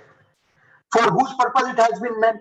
It has been meant to act as a tool of assistance to the assessing officer, and not for nobody else. Yes. So, in my humble understanding, sir, such like actions must be avoided. We must learn to say no to the client. Lest we learn to say no to the client. Tomorrow, if God forbid anything happens, we all know lot many things are happening to the fellow chartered accountants across country, and except 3 or 4, family members or 3 or 4 close friends, nobody is coming forward. And the situation of the institute, we all know, is how precarious it is. Rather, in such like situations, the institute itself starts proceeding against the member under the BC mechanism. So it's my humble suggestion, sir, again coming back to where I started, that once you initiate the tax audit under 44AB, please determine the relevant clause as to whether the tax audit is applicable or not. If at all it is applicable, how and under which section it is applicable, and do have the corresponding documentary evidence so that you can be very well assured that the tax audit is not to be done or how it is being done. There is another query: in case there is a loss, then audit is required. I think from Mr. Arun Kumar Adhia. Mr. Adhia, I have already answered it so far, and I am presuming your query pertains to assessee whose turnover is up to ₹2 crore rupees, that who is otherwise covered under 44AD of the Act. In case, sir, this can be interpreted in a very different manner. There is a loss. His query is a very nice query, and somehow I missed to take it. I generally used to take it in all my 44AD deliberations. Let's say there is a assessee whose turnover is 1.5 crore rupees, and instead of profit, there is a loss. Now, let's say this loss is 8 lakh rupees. 8 lakh rupees.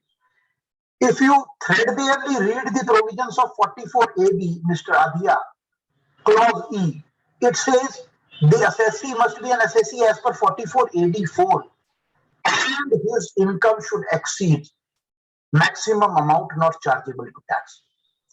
So they are saying the income, and they are using an expression maximum amount not chargeable to tax. If we go by the principle of literal interpretation, in this case, there is no requirement of tax audit. But then, on the other hand, there is an Honorable Supreme Court judgment in the case of J.H. Golta versus Commissioner of Income Tax. J.H. Golta, Golta. In that judgment, the Honorable Supreme Court has said that the word income includes loss. So there is a kind of a dichotomy, going by the principles of literal interpretation, no tax audit is required. Going by the judgment of the Honorable Supreme Court, which settles down the legal issues, an audit may be required because income includes loss also. But again, in all such like cases, do have an evaluation about the risk criteria of the assessee. Let's say your assessee is one of those assessees who has incurred a loss by entering into F&O transactions, derivative transactions. We all know that in the income tax department's internal software, the annual information report or ITS or AIS, by whatever name it is called, what gets reported is the gross value of the derivative and not the difference. The institute's guidance note is clear that in case of future and option transactions, the aggregate of favorable and unfavorable transactions is to be taken as turnover.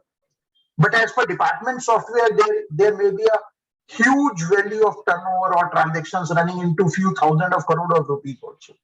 So have an evaluation about the nature of assessee, what kind of transactions he has entered into, and particularly in this kind of a situation, do appreciate and do conduct a tax audit after taking a note of the situation of factual matrix of the assessee and the relevant provisions of law vis-a-vis the pronouncement of the Honorable Supreme Court.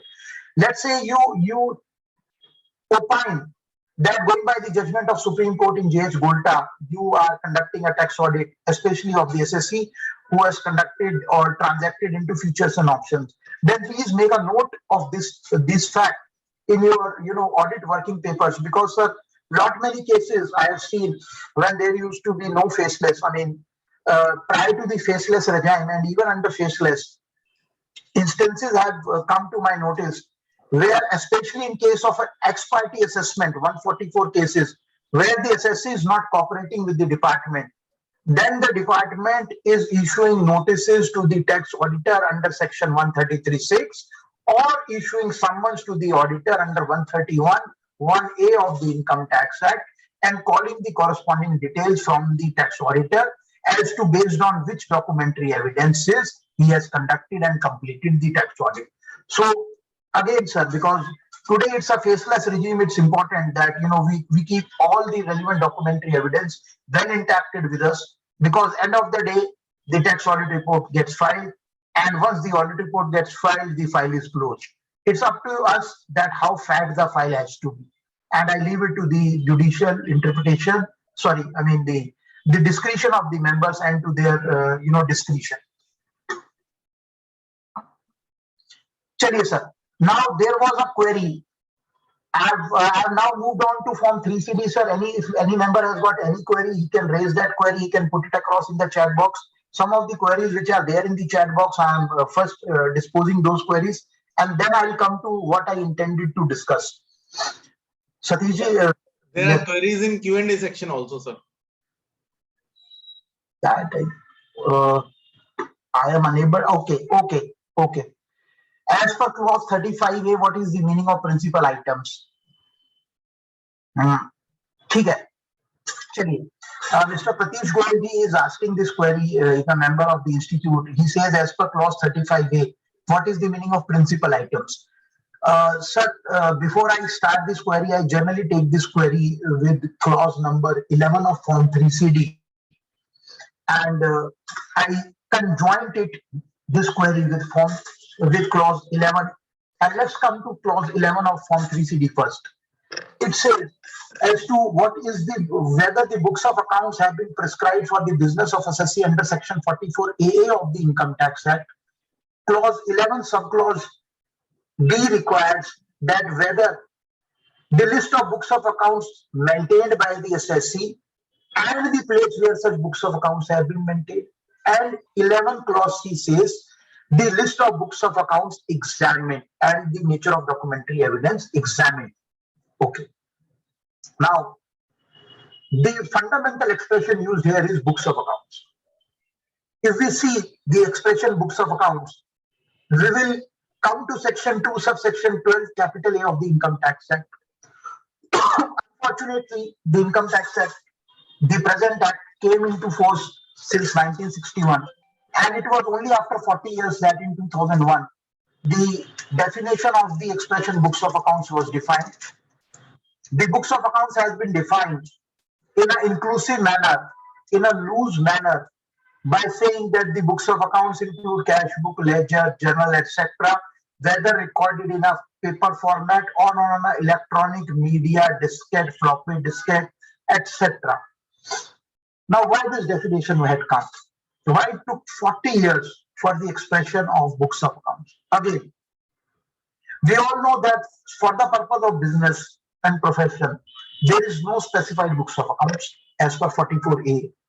What has been defined, what has been prescribed as per 44A in the corresponding rule 6 capital F is the books of accounts for specified profession only. That is chartered accountancy, V and U. Again, the expression books of accounts find is mentioned in section 44A, AA, as well as in section 145 of the Income Tax Act. What does 145 say?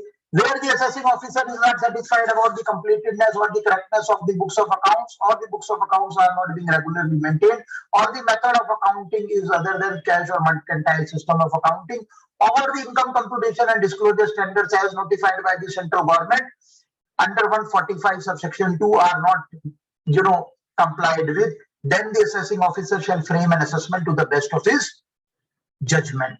145.3. So, in order to understand what is the books of account, common meaning of books of accounts, I generally refer to the participants, the judgment of Honorable Supreme Court in the case of CBI versus Vidyacharan Shukla, popularly known as Jain Hawala Diary case. In that case, the Honorable Supreme Court has very beautifully examined various facets of books of accounts. They say, based on the accounting parlance as well as the accounting conventions, that books of accounts are those which are regularly maintained, which are bound, which are periodically balanced, which record the transactions, which are the record of primary transactions. Now, what may be books of accounts, what may be not relevant books of accounts is again a question which is of far-reaching implication. Generally, in case of service providers, the books of accounts, they do not include inventory record because it cannot include inventory record. But in case of traders, in case of manufacturers, a question which time and again haunts, time and again hits us, is as to whether the inventory records are included in the definition of books of accounts or not, considering the fact that the word inventory records do not find its genesis, its mention in section 2, subsection 12 capital A.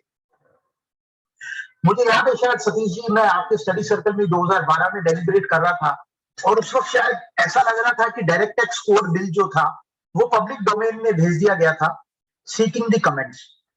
So as per the proposed direct tax code bill 2010, as per section 98, an attempt was made by the ministry to include the inventory records also within the definition of the books of accounts. We all know the direct tax code bill never saw the light of the day. Again, the Honorable Supreme Court in the case of Kachwala Jains, they upheld an assessment order framed by an assessing officer under section 145(3) on account of non-maintenance of inventory records by the assessee. And this is one of the celebrated judgments, sir, which the department generally refers in all cases where the inventory records are not there. तो चलिए sir, अब दोबारा से clause number 11A पर आते हैं. Whether books of accounts have been specified for the business or profession of the assessee? Answer no. No books of accounts have been specified for the business of the assessee as per 44A of the Act. Clause B. Books of accounts, list of books of accounts maintained and place where such books of accounts are being maintained. The books of accounts maintained include cash book, ledger, journal, sale bill, purchase bill, payroll records, inventory records, etc. They have been maintained at the registered office of the assessee as stated at clause number 3 of form 3CD. चलिए sir, ये भी ठीक है. अब आपने sir यहाँ लिख दिया inventory records. The moment you have qualified at point 11B that inventory records are there. My next question to the house is it not the incumbent duty?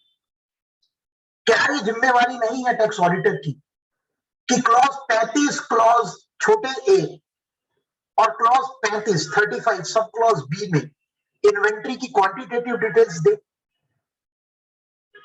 चलिए सर, आपने दिया या नहीं दिया, देना है या नहीं देना, अगर नहीं देना तो कैसे नहीं दे सकते और देना है तो कैसे दे सकते हैं, और इन सब चीजों के कुछ फैक्चुअल मैट्रिक्स में आप लोगों के साथ डिस्कस करता हूं. As per clause 35, let's say you have stated that the list of books of accounts include the inventory records. Now, at coming to point 35A, it says where the assessee is in the trading concern, give the details of principal items of inventory traded: opening stock, purchases, sales, closing stock, shortage oblique excess. Now, fundamental question: what are principal items of inventory? As per the guidance note issued by the institute, the principal items of the inventory are those items which form at least 10% of the value of the sale, purchase or stock as the case may be. Satish ji unmute कीजिए, आप muted हैं sir.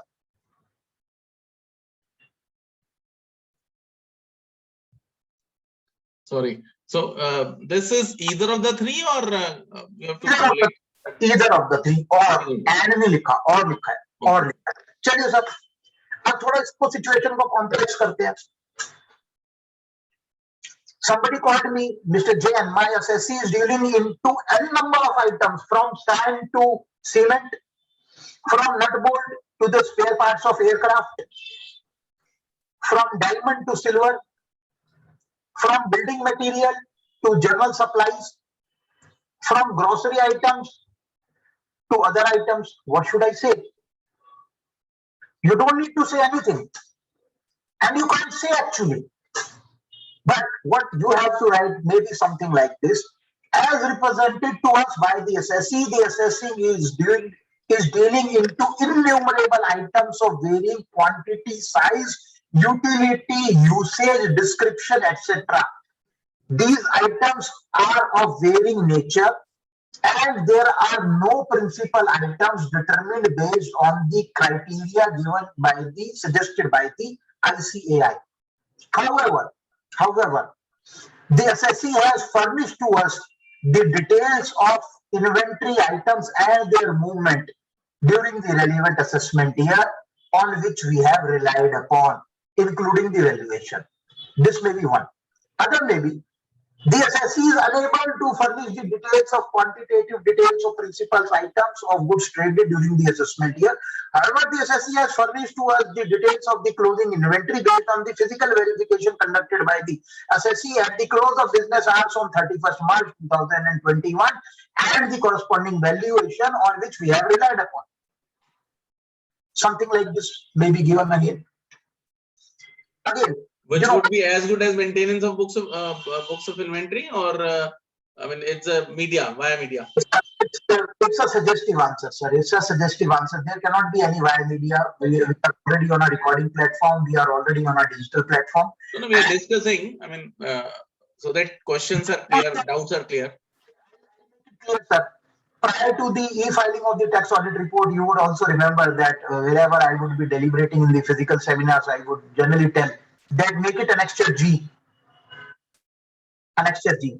Para 35, old para 28. Make it annexure G. If the case gets picked up for scrutiny, G is generated. If it doesn't get selected for scrutiny, G is gayab. But now you can't run that risk. Nobody can run that risk. Chaliye, sir.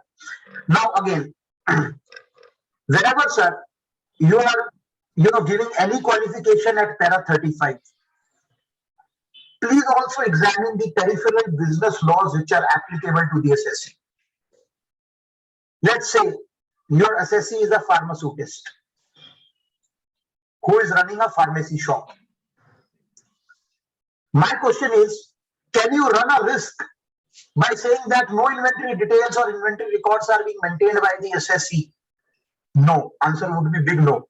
Because the assessing officer might digest this.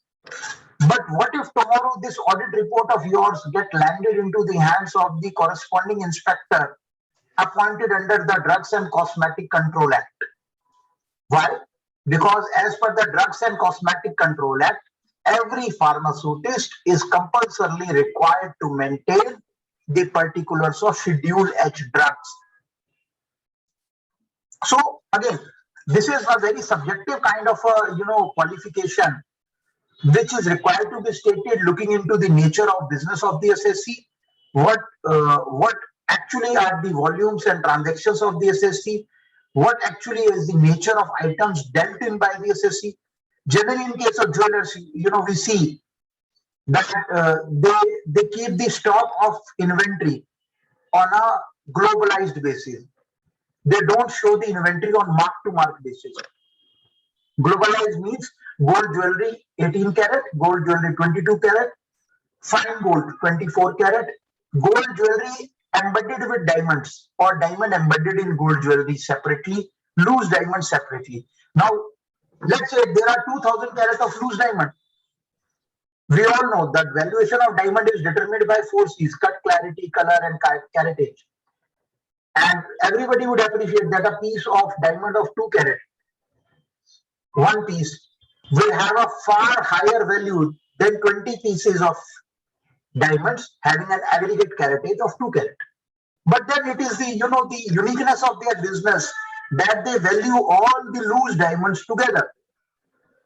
So again, coming back to where I was there, sir, this clause has to be very, intelligently answered looking into what has been stated at clause number 11, clause B. And in case they are not in conformity, please give a disclaimer in the other disclaimers on the main form 3CA or 3CB, as the case may be. Now, some of the recent experiences shows that some of the CAST criteria of the department, they pertains to qualifications of the auditor that no inventory records are being maintained. Cases are being selected for scrutiny for these reasons. Then variation in the value of inventory as per the last day of the previous year as per the ITR filed by the SSC for the preceding assessment year vis-a-vis the opening value of inventory as per the ITR filed for the relevant assessment year. This is another reason for CAST. ऐसा भी करते हैं लोग? Sir हो जाता है, classification को declassify कर दिया, let's say stock in trade को कैपिटल एसेट में कन्वर्ट कर दिया. Conversion of capital asset into stock in trade we all know. Conversion of stock in trade into capital asset was a उसमें opening balance तो पिछला closing लेके आएंगे ना उसको. नहीं चेंज कर देना 31 मार्च 1 अप्रैल को कन्वर्ट कर दिया तो 1 अप्रैल को आपका स्टॉक जीरो हो गया. पर 31 मार्च का क्लोजिंग तो लेके आएंगे ना. There may be reasons and reasons. There may be reasons. There are some of the reasons which few people have told me. And quantitative details have been stated by the tax auditor in the tax audit report, but they have not been stated in the ITR by the SSC. No, that's okay. But so, closing balance और opening balance match नहीं कर रहा. That's simply के अंदर कुछ adjustment कर दी. Let's say generally raw material में नहीं हो सकती, फिनिश गुड्स में नहीं हो सकती, आरएमआरपी में नहीं हो सकती, डब्ल्यूआईपी के अंदर कोई एप्रोप्रिएशन कर ली, डी एप्रोप्रिएशन कर ली, and there have been instances where people have done it. Let's say we are talking about gold. In case of a jeweler, the jeweler classified the 18 karat jewelry and 22 karat jewelry together on 31st March in the preceding assessment year's ITR. In the opening stock in this year, what he has done by mistake, though the jewelry remains the same, he has considered 18 karat as 22 karat by reducing the weight. A weight की reduction हो गई, value same है. So there can be n circumstances. The only purpose was to abreast the participants as to how these nuances in the tax audit reports and how these observations in the tax audit report and ITR are being examined, and they have to be considered in the correct letter and spirit for which they have been provided in Form 3C. So I hope, sir, this point is clear. Now let us come to another point, point number 11, and one of the important facets with the digitalization. We all know, we all have learned that owing to COVID, lot many lessons have been learned, and lot many people have digitalized their books of accounts. और अभी मैं कहीं किसी से बात कर रहा था, मैंने कहा I went to one of my clients' place after 2-3 years. So he said कि मैंने कहा यार चलो बाकी let's forget every other thing. Your new showroom is very nice, but I would like to see where your accounts and finance people are sitting and how they are sitting and what is their condition and how you are maintaining and where is your server. I went towards their building and where their old server used to be there, it used to be a big server room, 2-3 split ACs used to be fixed up. I asked, why is this room empty? Plus up books of accounts. And where are books of accounts being maintained? Sir, it is maintained at the registered office. So where are they? I am not able to see the server. Plus up वो है ना ऊपर आसमान में. You are right, cloud में. So what about cloud? Where the books of accounts are on cloud? How an observation can be given by the tax auditor? In my humble understanding, the tax auditor can state something like this, that as represented to us by the SSC, the books of accounts have been maintained by the SSC and are being stored at a FTP address, fixed terminal protocol address, so and so, which is accessible through IP address so and so, and which was accessed by us on this date at this time. Number one. While accessing the books of accounts, we found out that the books of accounts included the following books of accounts which were maintained, and some extracts of those books of accounts have been taken by us and have been duly authenticated by the SSC. Now so this may be a suggestive answer so far as the cloud is concerned, books of accounts at cloud is concerned. And I am welcome for discussion or any other suggestion, because it is still a learning thing and it's still a nice thing. It's still developing. Another situation would be, Satishji, this year, that owing to COVID, there were restrictions on movement of professionals and for general public by and large also. So in many cases, there would be a situation where the tax auditor may not have physically visited the place of business of the SSC for the purpose of even the statutory audit, especially in the case of small and medium enterprises, and also obviously thereafter for the tax audit. So where the auditor has not, let's say the SSC is a small SSC having turnover, let's say about 8 or 9 crore rupees, and the relevant invoices, etc., they are already uploaded in the GST portal.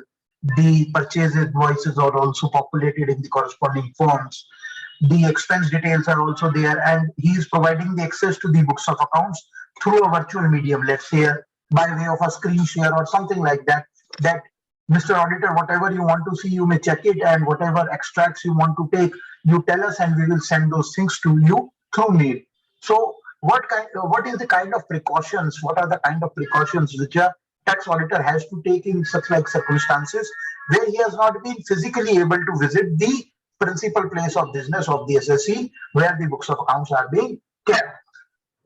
So in my opinion, in case he is not physically visited the principal place of business for physical examination, and the books of accounts are being examined digitally through information and technology media, through virtual mode, then some kind of a disclaimer, some kind of an assertion is required to be stated in the main body of Form 3CA or 3CB, as the case may be, because tomorrow, with the afflux of technology, in case we are required to prove that we have visited the client place or not, and we have not actually visited, so in the absence of any other thing contrarily or specifically stated by us, it would be very difficult to prove as to how the audit was conducted. So this is another aspect which can be considered. I think एक question sir इसमें आता है physical verification की, जब physical visit is for the purpose of checking the books of account as well as for physical verification of inventory. So physical verification of inventory, in large cases they engage the staff on different locations on close of year normally.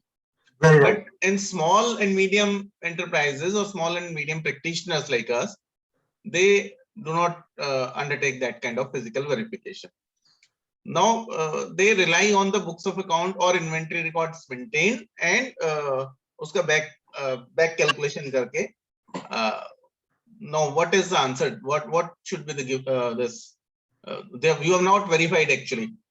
और small and medium enterprise में books of account भी आपके पास आपके office में आ जाती हैं for audit purpose. I'll answer it from three different perspectives. Let's say a tax auditor has got around 30-40 clients whose tax audit he is conducting year-on-year basis, and be them large, be them SMEs.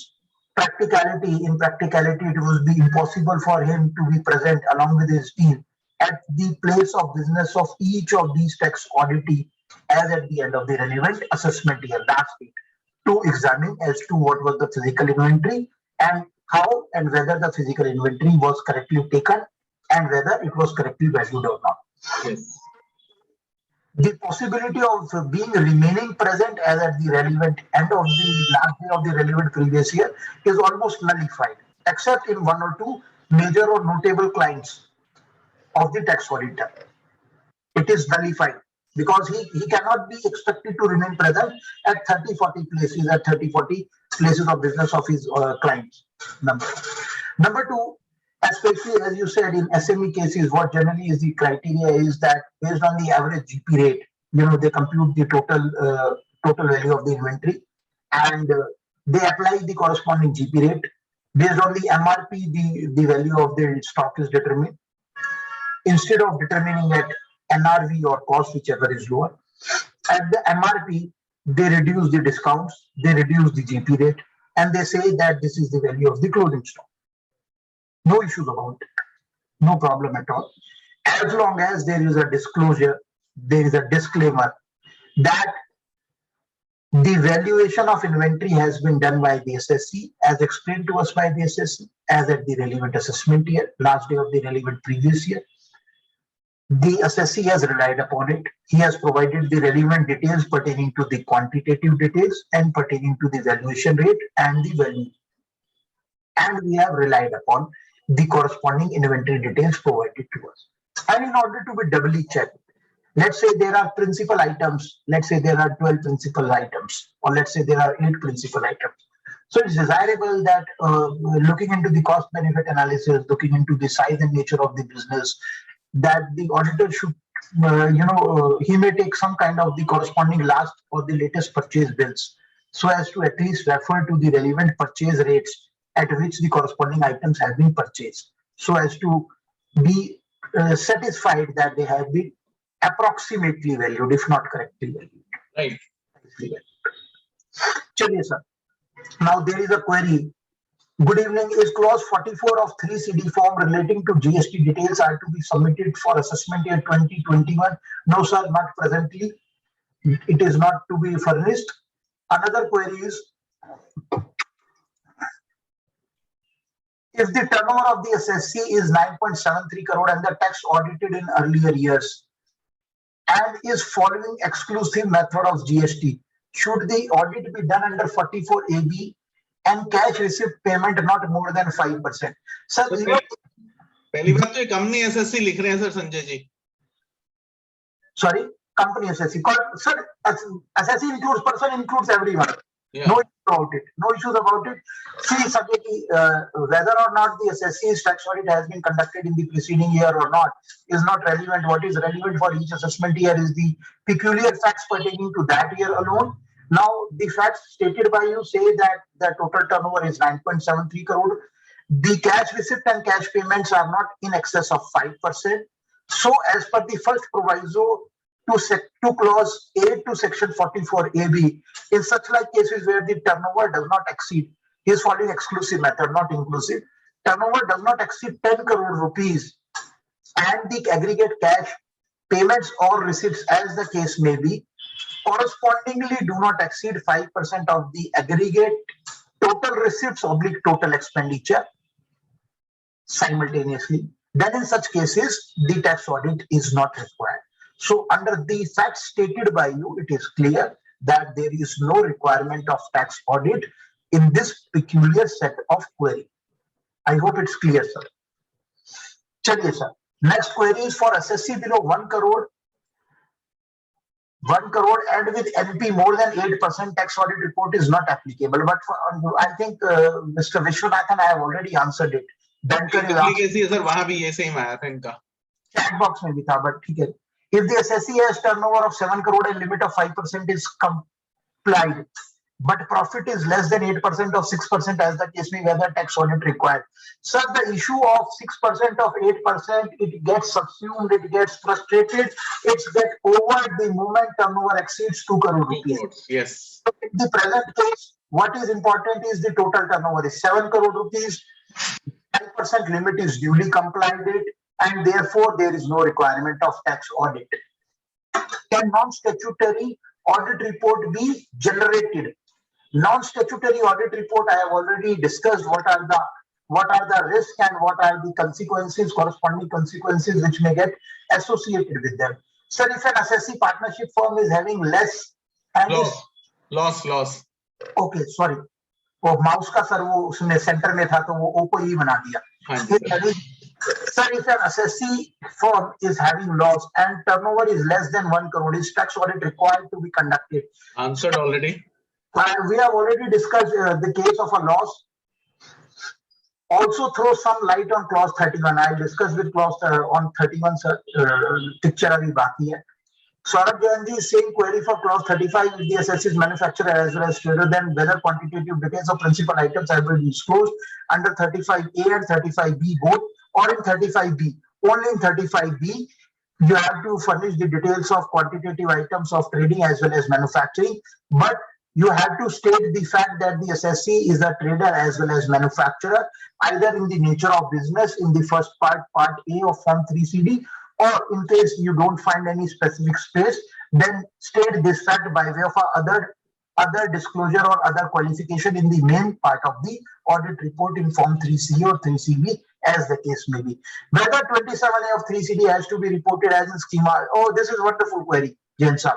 This is a query which I generally take, and I have been telling people that this is a mistake.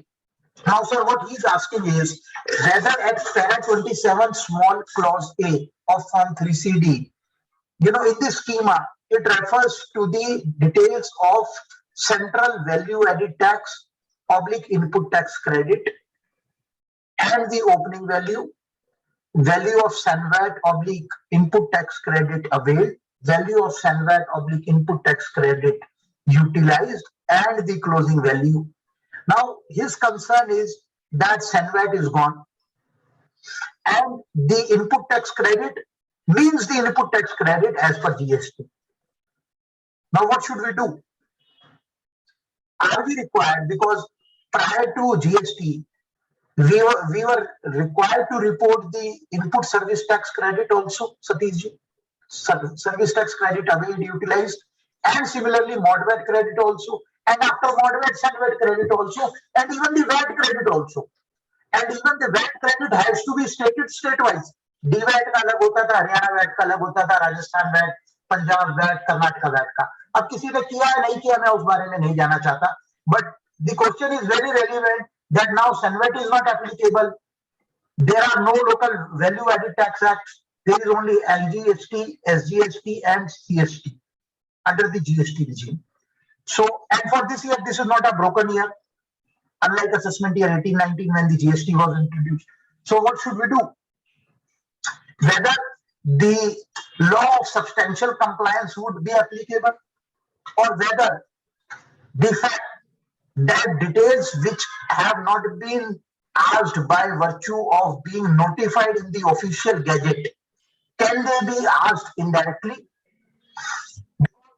In Form 3CD, which has been notified in the official gazettes, the particulars of input tax credit have not been stated.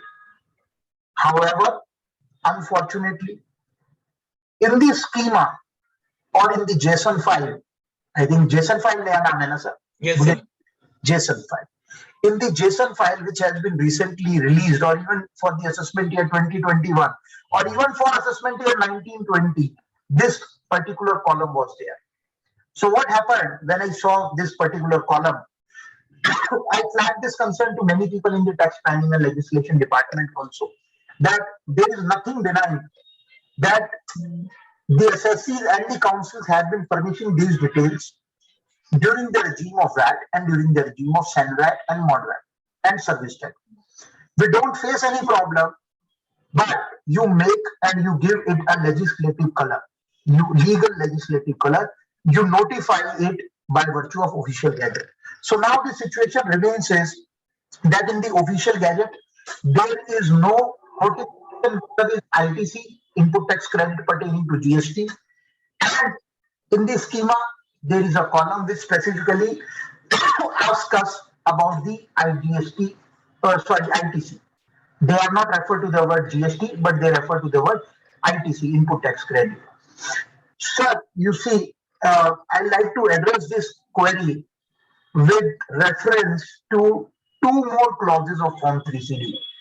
One clause is clause number 14A. 148. 14, clause 148. Yes, 148. the method of valuation of inventory, perhaps that is it. The method of valuation of stock inventory, stock valuation, and para 13, clause D and clause E, especially valuation of inventory as per income computation and disclosure scheme, ICDS, as well as para 14, small d, which pertains to details of adjustment required to be made in accordance with the provisions of section 145 capital A of the Income Tax Act. Now, we all know that we are generally following the exclusive method of accounting of inventories, because the accounting standard 2 says that the value of inventory shall exclude the value of any tax, cess, duty, fee, etc. to the extent the same as is refundable. यानी कि उसका subsequent अगर input मिलता है आपको purchase का, तो purchase की वैल्यू के अंदर से आप उसको इंक्लूड नहीं करेंगे. So in the books of accounts, we are following the exclusive system of accounting. At the same time, on the contrary, by virtue of notification 60 and 61 of 2000, dated 30th September 2017, 10 income computation and disclosure standards were notified.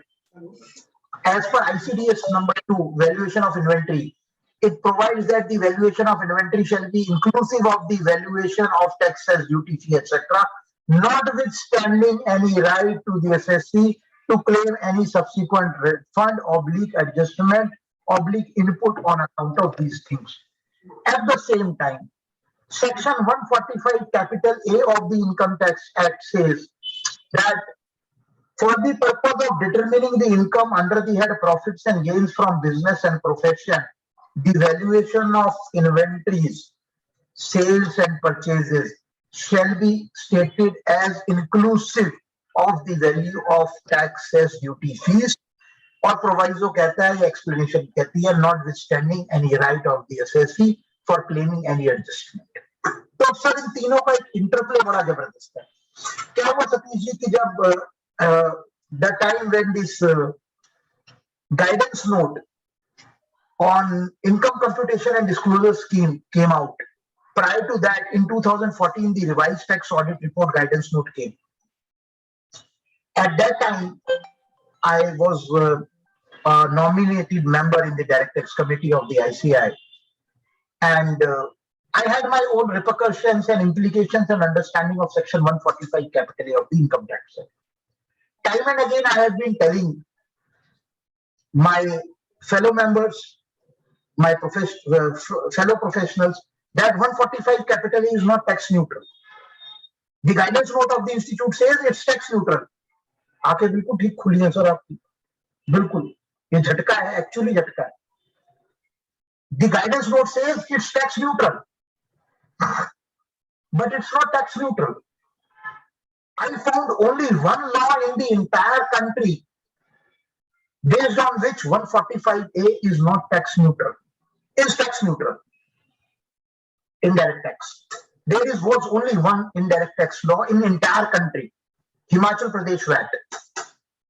Because as per Himachal Pradesh VAT, आप closing stock का input tax credit payment के against नहीं ले सकते थे, tax liability के against नहीं ले सकते थे. आप only to that extent input tax credit ले सकते थे जितना कि आपने माल एक्चुअली बेच दिया। अनसोल्ड गुड्स का इनपुट टैक्स क्रेडिट नहीं ले सकती थी। डीवैट में तो ऐसी कोई रिस्ट्रिक्शन नहीं थी सर, हरियाणा वैट में तो नहीं थी, पूरा इनपुट टैक्स क्रेडिट ले ही सकते थे, लेते ही थे, सेगवेट का भी लेते थे।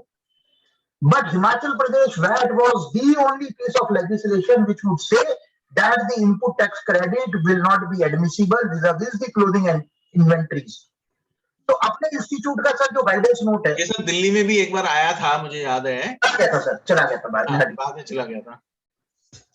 तो the institute's guidance note is based on tax audit vis-a-vis tax neutrality of 145 capital A is prima facie and completely based on this analogy that in the closing stock, that for closing stock, ITC credit will not be admissible against the tax payable with respect to sale.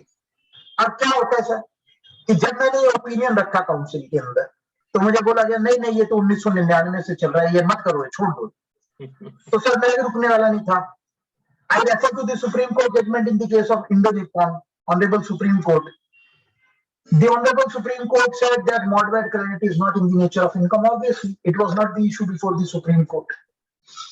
Issue ये था whether as a result of inclusive method of accounting and exclusive method of accounting there is any variation in the profit or not.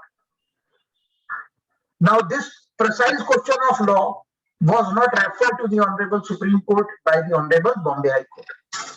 तो मैं sir एक step और पीछे आया, मैंने Bombay high court की जजमेंट को रेफर किया, and once this goes off, this deliberation or seminar goes off, anybody who is interested he may refer to the Honorable Bombay High Court judgment in the case of Commissioner of Income Tax versus Indo-Nippon, and it's available on the Google, and you would find out that the precise question of law which I am discussing, I am deliberating here, was the only question of law and it remained unanswered.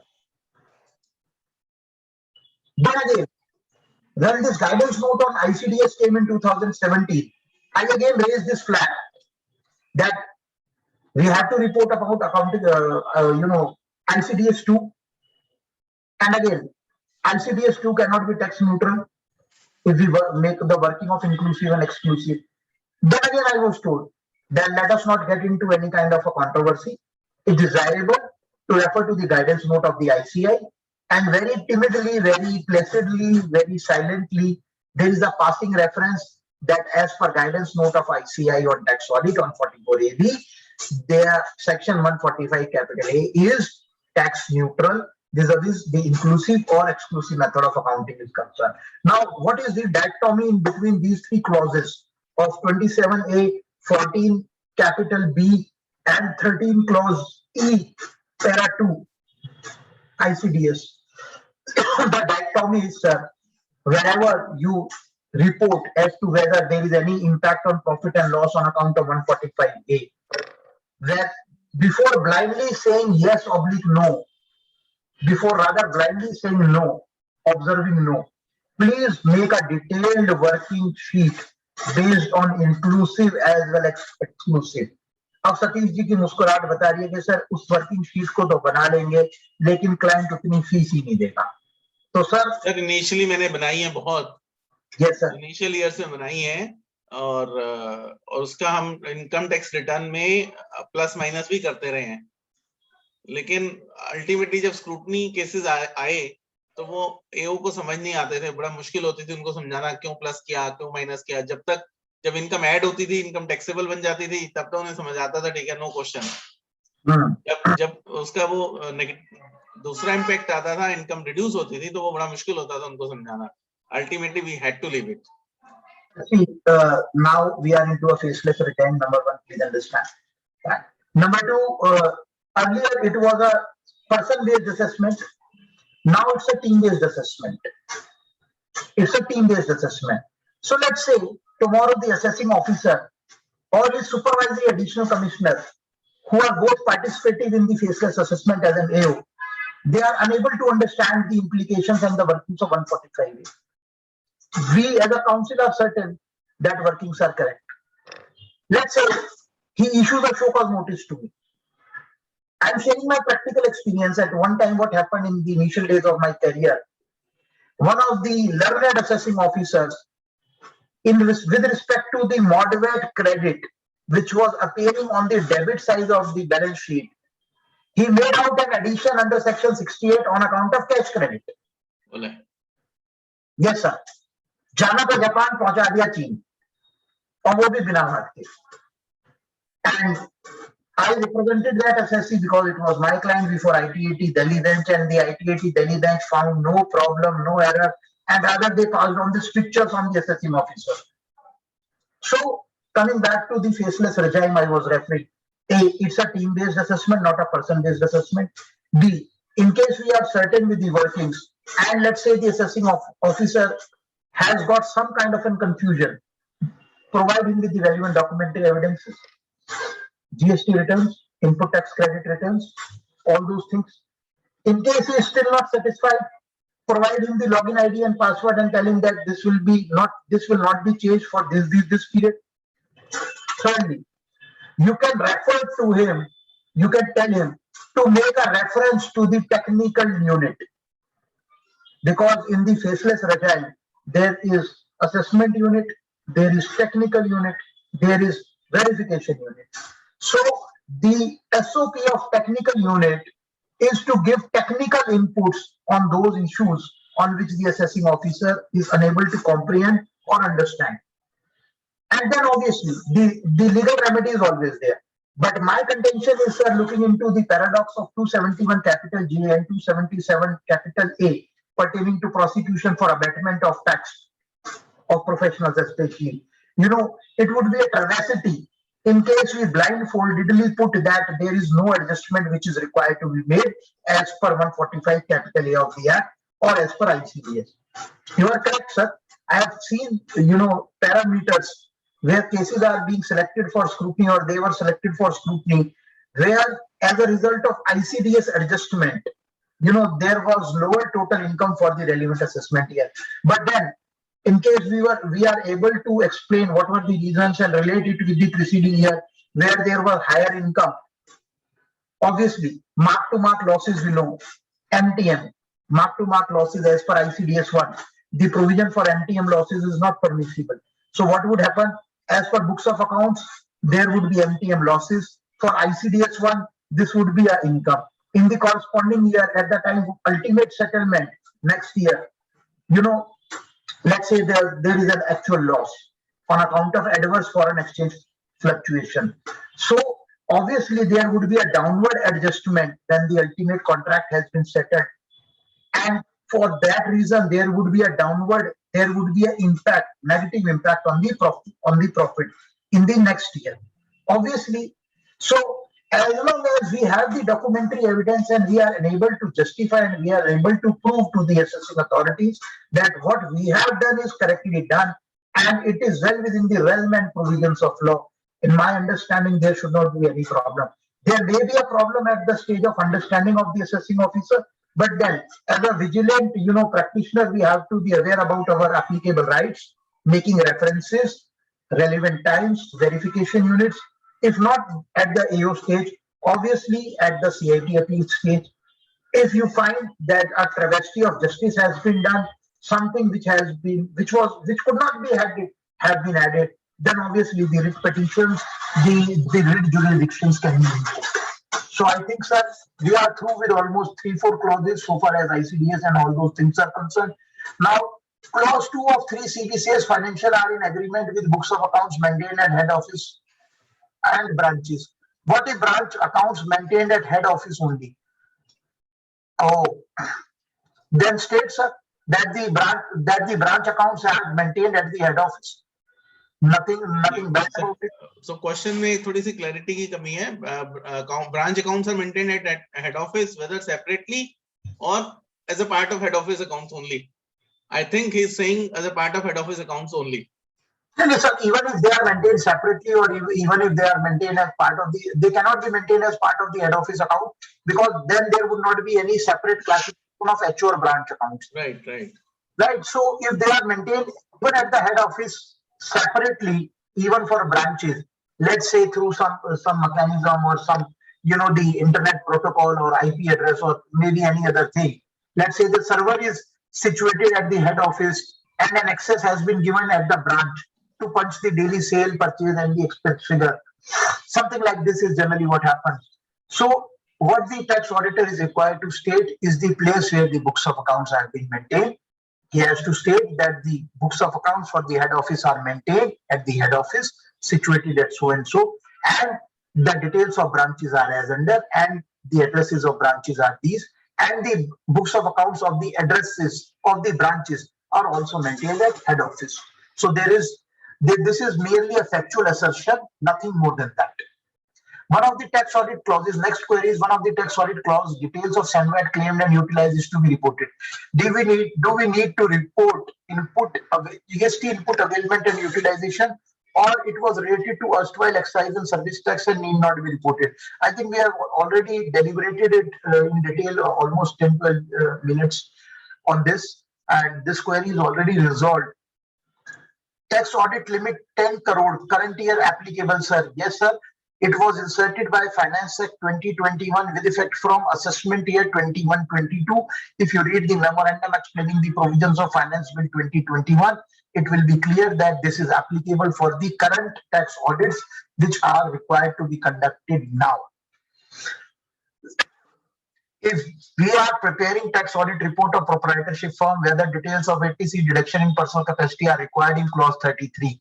Sir देखिए clause 33 इसी के अंदर हमको सिर्फ वो payment state करनी है, let's say LIC और स्कूल फीस और PPF और NSC whose payments have been made out of the books of accounts which have been produced before you for the purpose of tax audit. In case the books of accounts, in case these payments have been made by the SSC in his personal capacity out of his saving bank accounts, which is not incorporated in the books of accounts audited by you, there is no requirement of expressing any opinion about the admissibility of such deductions. In case these deductions have been, payments have been made out of the books of accounts subjected to tax audit, obviously you have to state as to whether the amounts, what is the amount of deduction permissible, and as to whether the SSC has fulfilled or complied with the relevant rules or provisions of the Act. Clause 26 requires whether sale tax, custom duty, indirect taxes, GST. What would be consequence if we report actual expense like custom duty? Will it lead to adjustment notice? Clause 26 requires to report sale tax, custom, pass through P&L if we report actual expense like custom duty. Okay.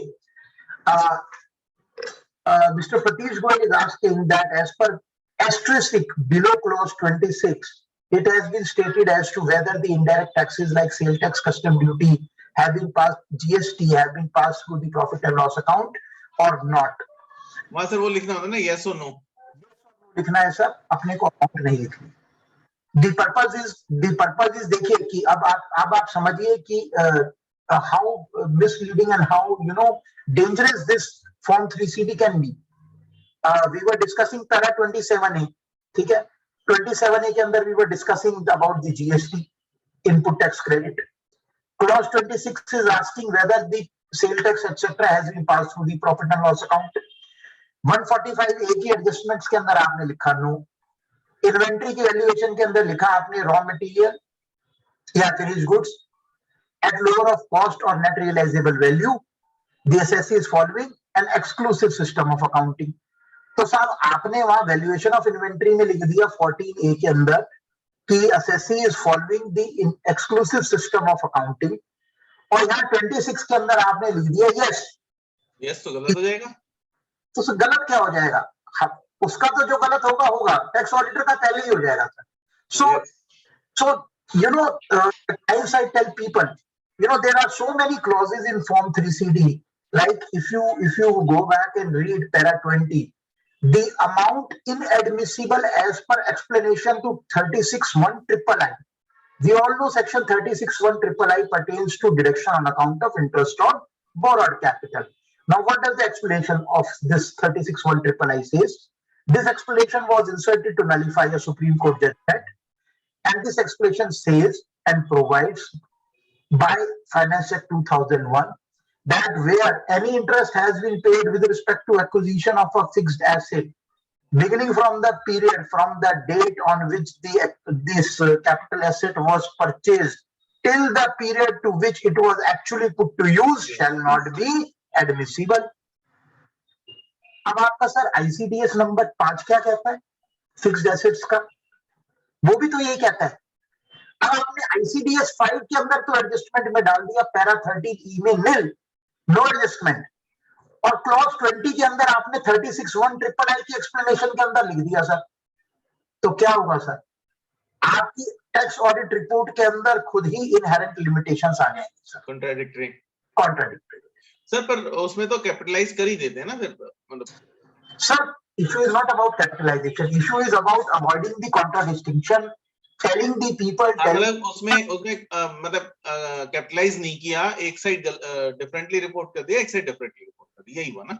but that in the form 3CD it has been divided in such a manner, you know, that it is not only capturing the details of one section at one place, but of one section at more than one place. Yes sir. अब ये 31 last query है 31 clause A की, उसके ऊपर अब 31 पर आते हैं सर। आपने 4-5 क्लॉजेस और बड़ा क्विकली डिस्कस कर लेता हूँ।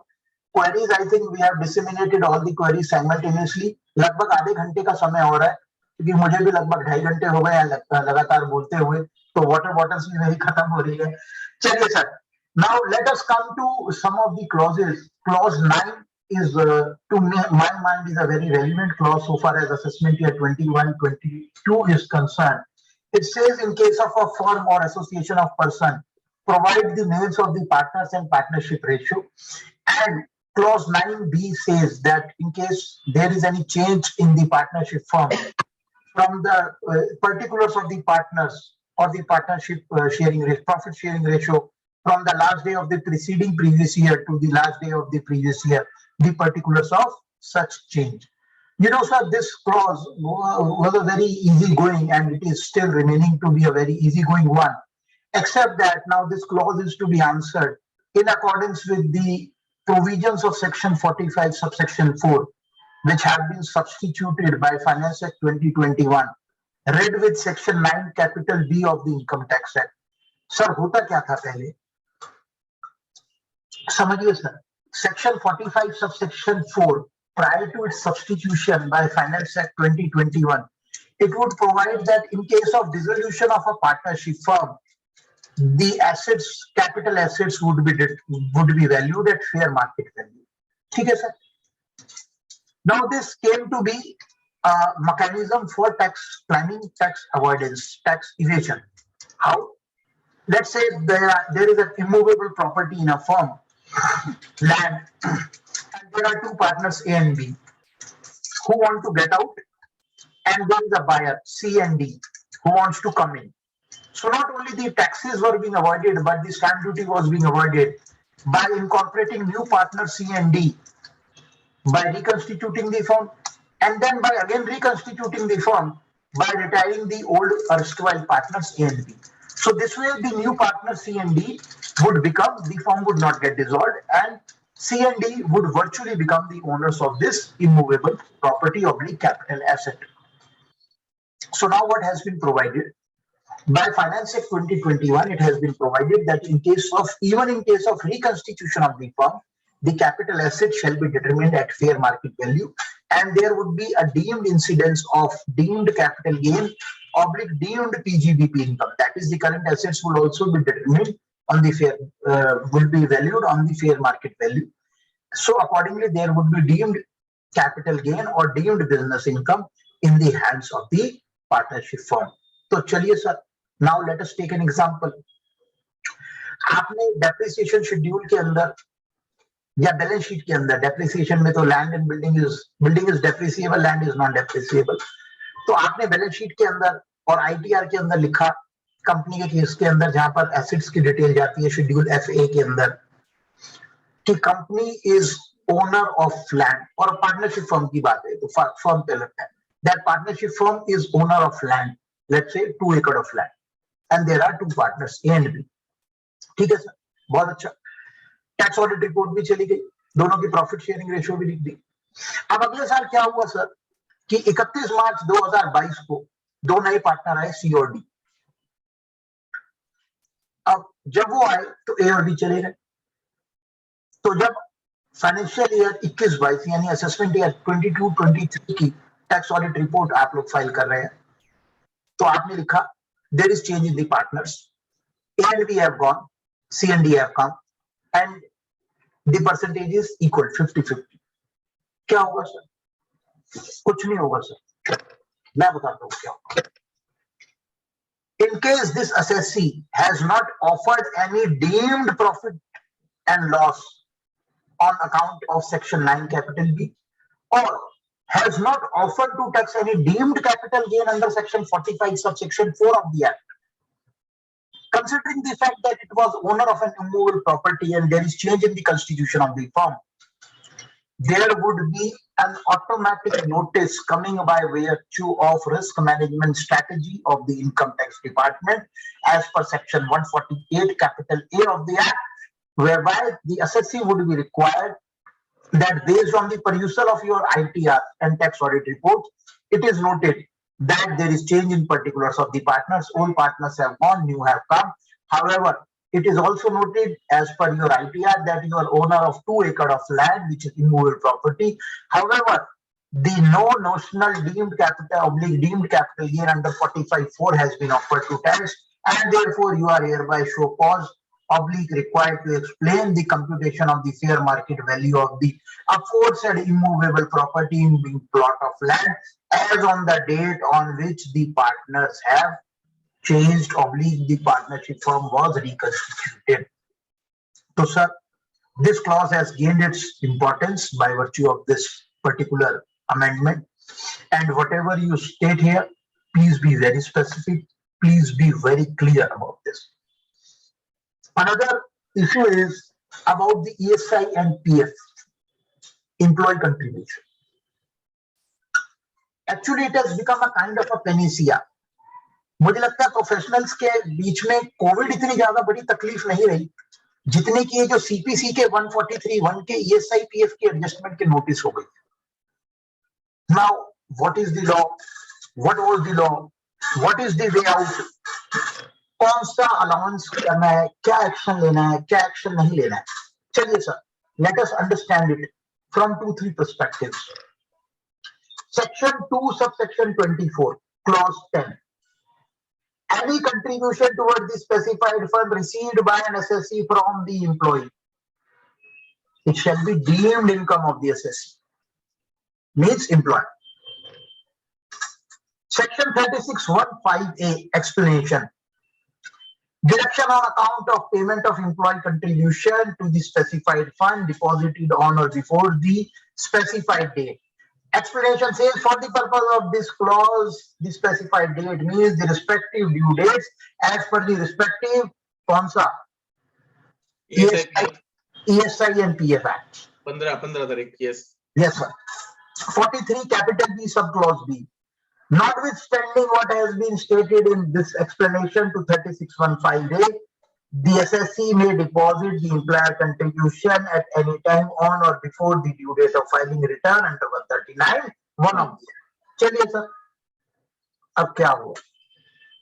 कुछ कोर्ट्स के सर एक ऐसे फैसले आए जिसमें उन्होंने कहा कि एम्प्लॉय कंट्रीब्यूशन 36(1)(5)(a) की भी जो ड्यू डेट है वो रिस्पेक्टिव ESI PF के एक्ट वाली नहीं है, वो 139(1) की ड्यू डेट है। अब ऐसे सौभाग्यशाली हाई कोर्ट्स कौन कौन से थे वो मैं आप लोगों को बता देता हूं, आप लिखना चाहे लिख सकते हैं। Honourable Delhi high court, honourable Punjab and Haryana high court, honourable Rajasthan high court, honourable Himachal Pradesh high court, honourable Karnataka high court, honourable Bombay high court, Nagpur bench, Goa bench as well as Mumbai bench, Bombay bench. Nagpur, Goa and Mumbai, तीनों बेंच, ठीक है। कर्नाटका हो गया सर। उसके बाद ऑनरेबल क्या नाम है, Madras high court. Madras high court के सर 3 फैसले आए। सबसे पहला फैसला डिवीजन बेंच का which is assessee favoring. Second judgment, हम आज जब बात कर रहे हैं तो मैं आज की बात कर रहा हूं, आज तक की. Second judgment, which is revenue favoring, authored by a single judge. And the latest judgment, which is a division bench judgment, assessee favoring. So law of majority, law of recency, law of consistency. Tamil Nadu High Court is also assessee favoring by and large. Guwahati High Court, Patna High Court, Allahabad bench of Uttar Pradesh High Court. और सब कुछ high courts ऐसी है जिन्होंने कि इस issue का एक करेक्ट इंटरप्रिटेशन लिया. And these two high courts are Gujarat High Court and Honorable Kerala High Court.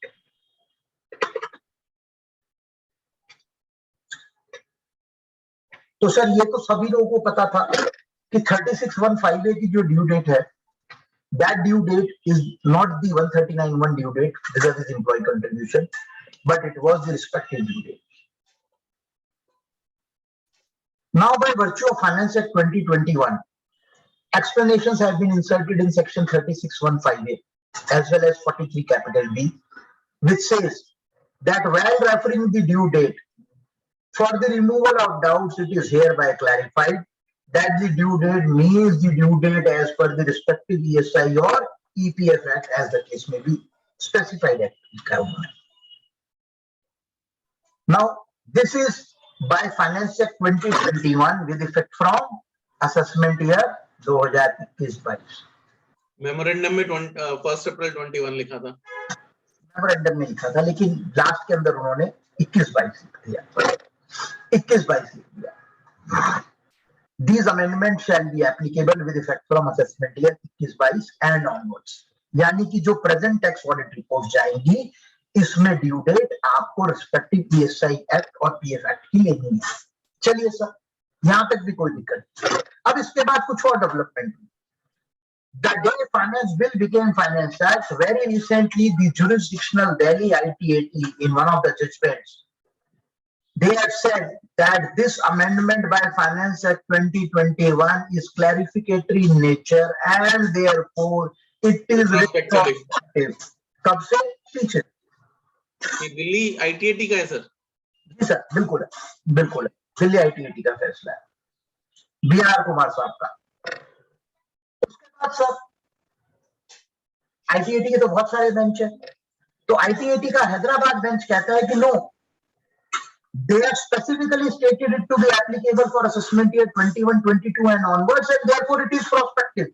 अगर उनको रिट्रोस्पेक्टिव लाना था तो रिट्रोस्पेक्टिव डेट डाल देते, ले आते. तो सर आज के दिन कानून क्या है? Assessment year 21-22 and onwards, due date means respective act. Up to assessment year 20-21, अगर आपका असेसी उसका प्रिंसिपल प्लेस ऑफ बिजनेस और जुरिस्डिक्शन उन हाई कोर्ट्स की है जहां पर कि रेवेन्यू असेसी फेवरिंग जजमेंट्स है, तो सीपीसी कुछ नहीं करेगा सर. सीपीसी क्यों नहीं कर रहा सर? सीपीसी ने कर रहा है. सीपीसी सीआईटी अपील भी उसको अपहोल्ड कर रहा है. नहीं सर, सीआईटी अपील के सामने you know what is relevant is क्या दे रहे हैं. अगर सीआईटी देगा, ट्राइब्यूनल देगा, ट्राइब्यूनल नहीं देगा, हाई कोर्ट देगा, because this is a question of law. High court का गवर्न मैटर है. the CIT appeal, the ITAT, they are bound by the respective high courts. CIT appeal जो faceless CIT appeal, मैंने अभी एक ITAT file किया है, अभी मतलब फाइल मंडे कल करेंगे. उसमें सीआईटी अपील ने बिल्कुल जो सीआईटी अपील में केस लॉज दिए थे फेवरेबल, उसने उसका पूरा हवाला दिया है कि SSC has brought in these favorable cases. However, there are certain other cases which are revenue favoring. So hence और वो retrospective in nature है because it is clarificatory, hence upheld. Sir, I appreciate. There are two kinds of, whenever there is an interpretation dispute, there are two settled propositions. One, where the provision does not pertain to a exemption, then the principle of literal / strict interpretation will be applicable in the favor of the revenue. This is based on the judgment of Honorable Supreme Court in the case of Dilip Kumar and Company. Supreme Court Constitution Bench 5 judges case judgment. There is an old judgment in 88 ITR in the case of vegetable products, where there is divergence of opinion of various high courts. A view which is more favorable to the assessee must be taken and endorsed. So, even if he is saying that there is divergence of opinion, try to bring out a case that you are governed by the jurisdictional high court.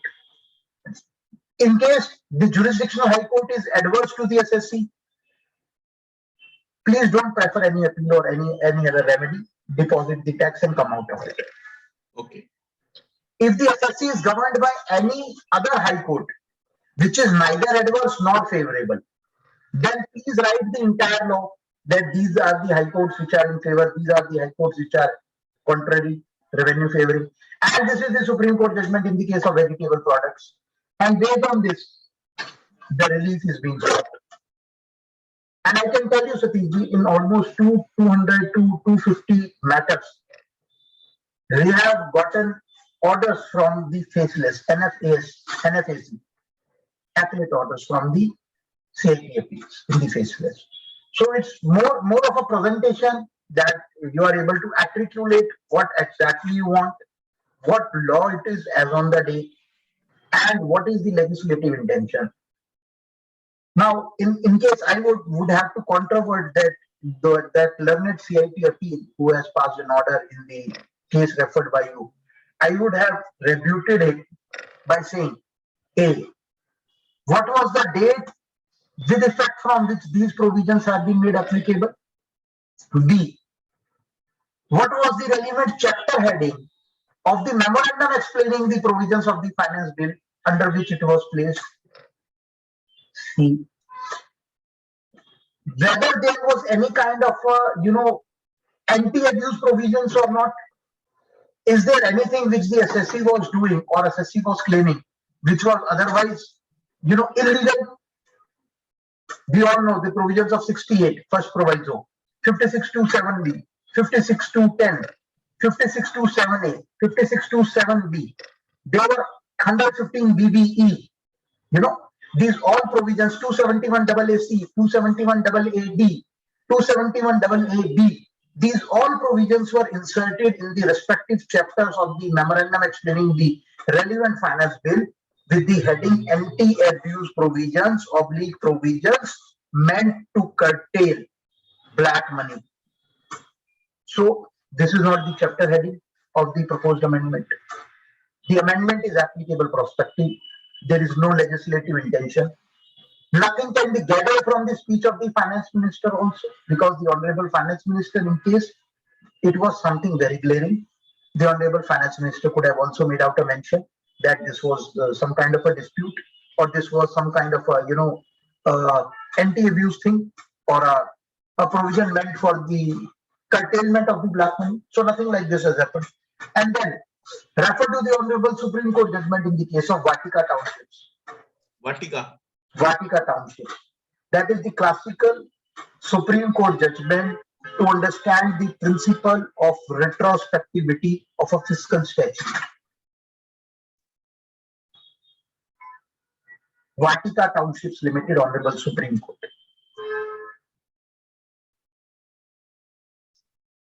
Okay. So, sir, in my opinion, file an appeal in case the matter pertains to up to assessment year 2021.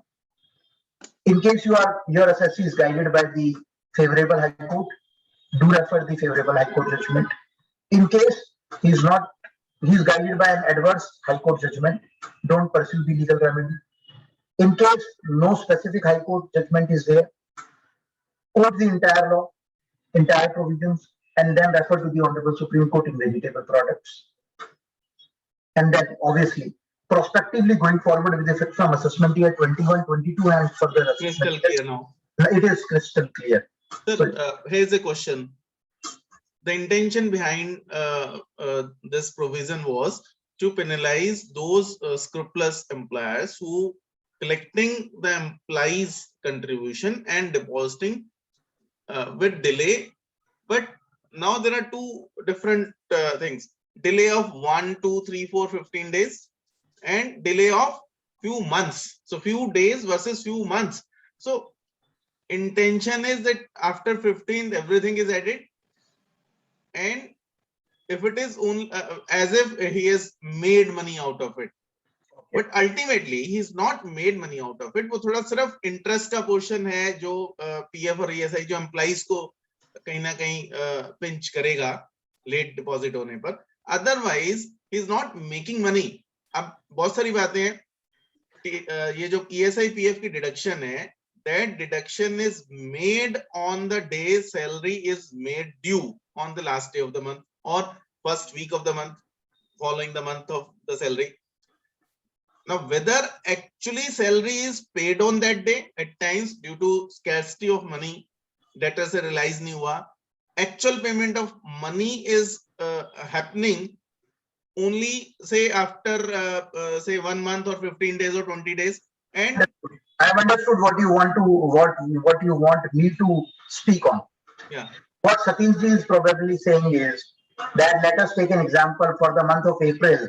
On account of paucity of funds, the salary was booked not on 30th, but it was booked on, let's say, 7th of May, sorry, and it was paid, let's say, on somewhere on 20th of May. And accordingly, as per the ESI and PF Act, the due date would become 15 days from the end of the month to which the salary pertains to. Correct?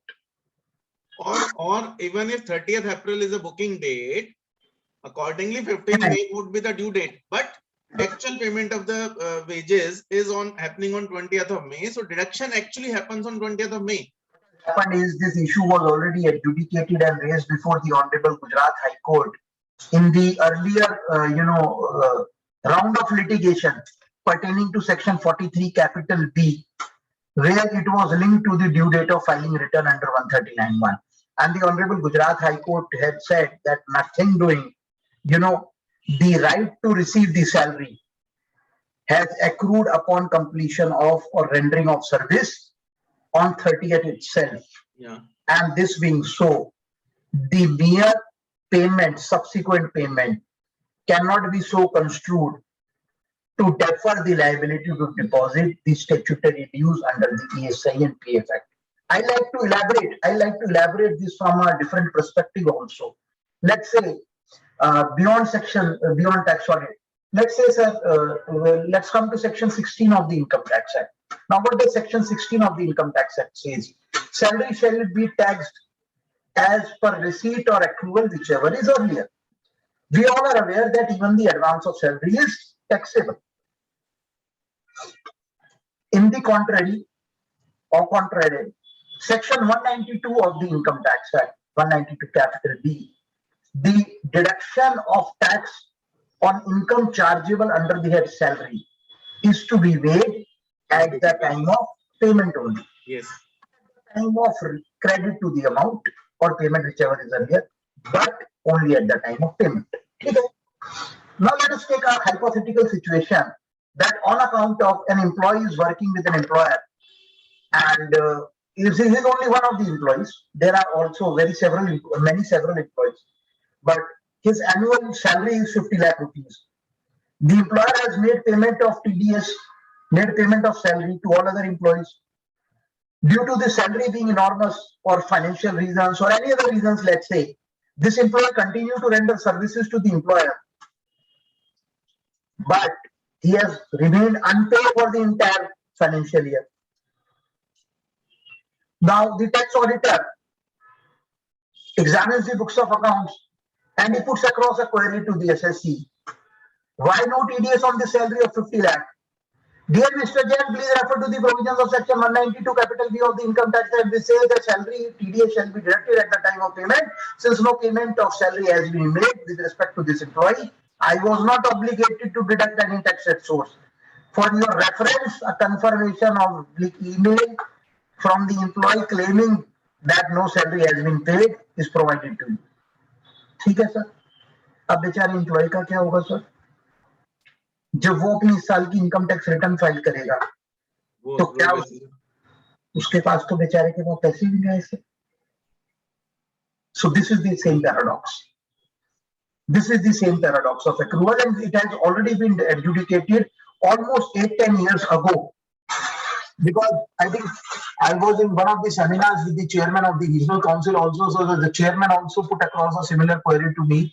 And when the judgment was brought to the notice of the chairperson, he said that yes, I am in consonance with that judgment. But what if we book the salary on instead of 30th April to 1st of May? You know, you may do it, but then you would be obligating, you would be yourself bypassing the provisions of the accrual system of accounting. And labor laws also to certain extent. और labour laws में sir क्या होता है कि अगर एक दिन का भी डिले है तो एम्प्लॉय सफर नहीं करता. एम्प्लॉयर सफर करता है बिकॉज एम्प्लॉयर को क्या होता है कि अगर ऑन और बिफोर द ड्यू डेट अगर पैसा एम्प्लॉय के अकाउंट के अंदर जमा हो जाता है, ईपीएफओ के पास चला जाता है, तो they remit this money to the respective accounts of the employees. And in case the payment is received late, they don't remit the money because, and they have to pay the interest. So what they do is that the interest which is payable on the employee contribution is collected from the employer by way of a compensatory interest oblique damages under section 14 capital B of the Employees Miscellaneous Provisions Act 1952. So it is not the employee who suffers, employer generally suffers. Yes, you are absolutely right that this was the legislative intention. 1 or 2 days, or maybe marginal days of grace, maybe some kind of an elbow room could have been provided. It could not have been so severe. But then again, providing some kind of a reasonable cause or a bona fide belief, could have elongated only 1 or 2 days, and there could not have been a universal rule of thumb or universal factual circumstance. See, few days or even 1 month, and 139(1) means many months. Many months. Maximum 18 months. Yes, sir. Very correctly said, sir. Very correctly said. But this is the law. We have to understand it. When the law is very clear, many times Honorable Supreme Court has said that where certain dates have been prescribed by the legislature, It has to be followed. They have to be followed. We saw one such Supreme Court judgment referenced by the Tax Planning Department last year when the due date extensions were rejected. So while rejecting the due date extension request in the letter which came out from the ministry, they had referred to some of the judgments of Honorable Supreme Court stating that the prerogative of fixing the due dates or the limitation dates is exclusively on the legislature, and the courts generally do not interfere into these. Last year it happened actually. I remember that. Yeah. I remember and fairly appreciate it, sir. चलिए sir, एक दो queries और है तो उनको complete करते हैं. Regarding EPF, to my knowledge, it pertains to the month for which it is salary payable. Payment of wage and gives 7 days time to more than 1,000 employees. It has nothing to do with booking in the account. Mr. Vishwanathan, there is a specific judgment, and probably tomorrow morning I will share it with you, Satish bhai, and you can share it with all the right. Participants, so that we all get cleared and everything is clear and certain so far as this tax audit is concerned. And in any case, sir, in case the SSC is financing, let's take his case where 1,000 employees are there. So he is, in case, I mean, I am not taking the side of any SSC or of the revenue, just on a reasonability clause.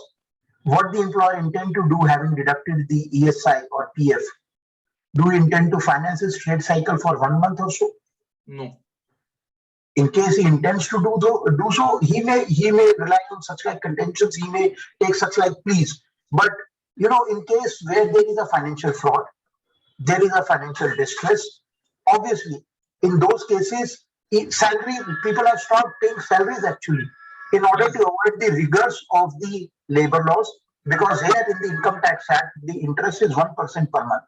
In the EPF, the interest is 2% per month.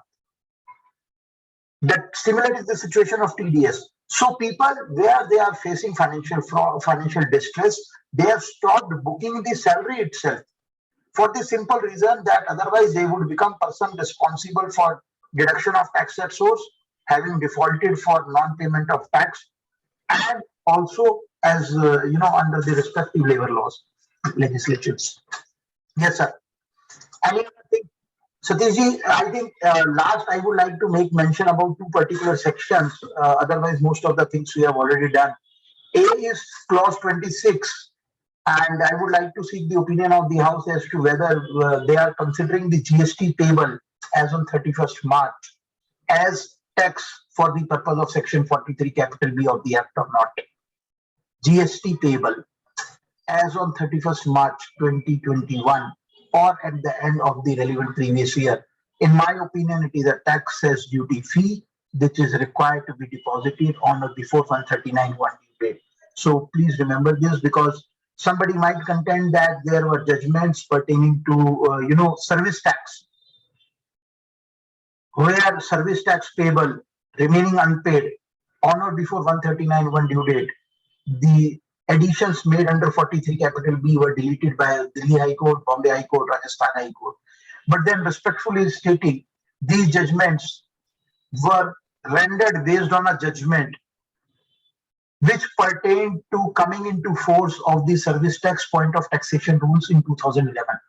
Satishji would remember that initially service tax was payable only after the service tax was received from the assessor. Yes, yes. So the initial judgment of Delhi High Court and of the Bombay High Court, Madras High Court in Real Image Media, these pertain to that period 2008, 2009, 2010, when point of taxation rules were not brought into the service tax regime. Once these point of taxation rules came into picture in 2011, service tax started being deposited based on accrual system. Even if we professionals are following cash system, we used to deposit service tax on accrual system. जैसा कि आज GST में भी तो कर रहे हैं sir. कर रहे हैं. इनकम टैक्स के कंप्यूटेशन के अंदर कैश सिस्टम के ऊपर जब रिसीट आती है तब आती है, बट जीएसटी तो हम लोग एक्रूअल पे कर रहे हैं. एक्रूअल पर ही कर रहे हैं. और जीएसटी जो अनरिसीव्ड होता है उसको पार्टनर्स कैपिटल को 31 मार्च के अंदर डेबिट करते हैं. पार्टनर्स कैपिटल में, पीएनएल में तो डेबिट ही नहीं करते. जो आउट ऑफ पॉकेट जमा करा दिया फर्म ने वो पार्टनर्स कैपिटल को डेबिट कर देते हैं.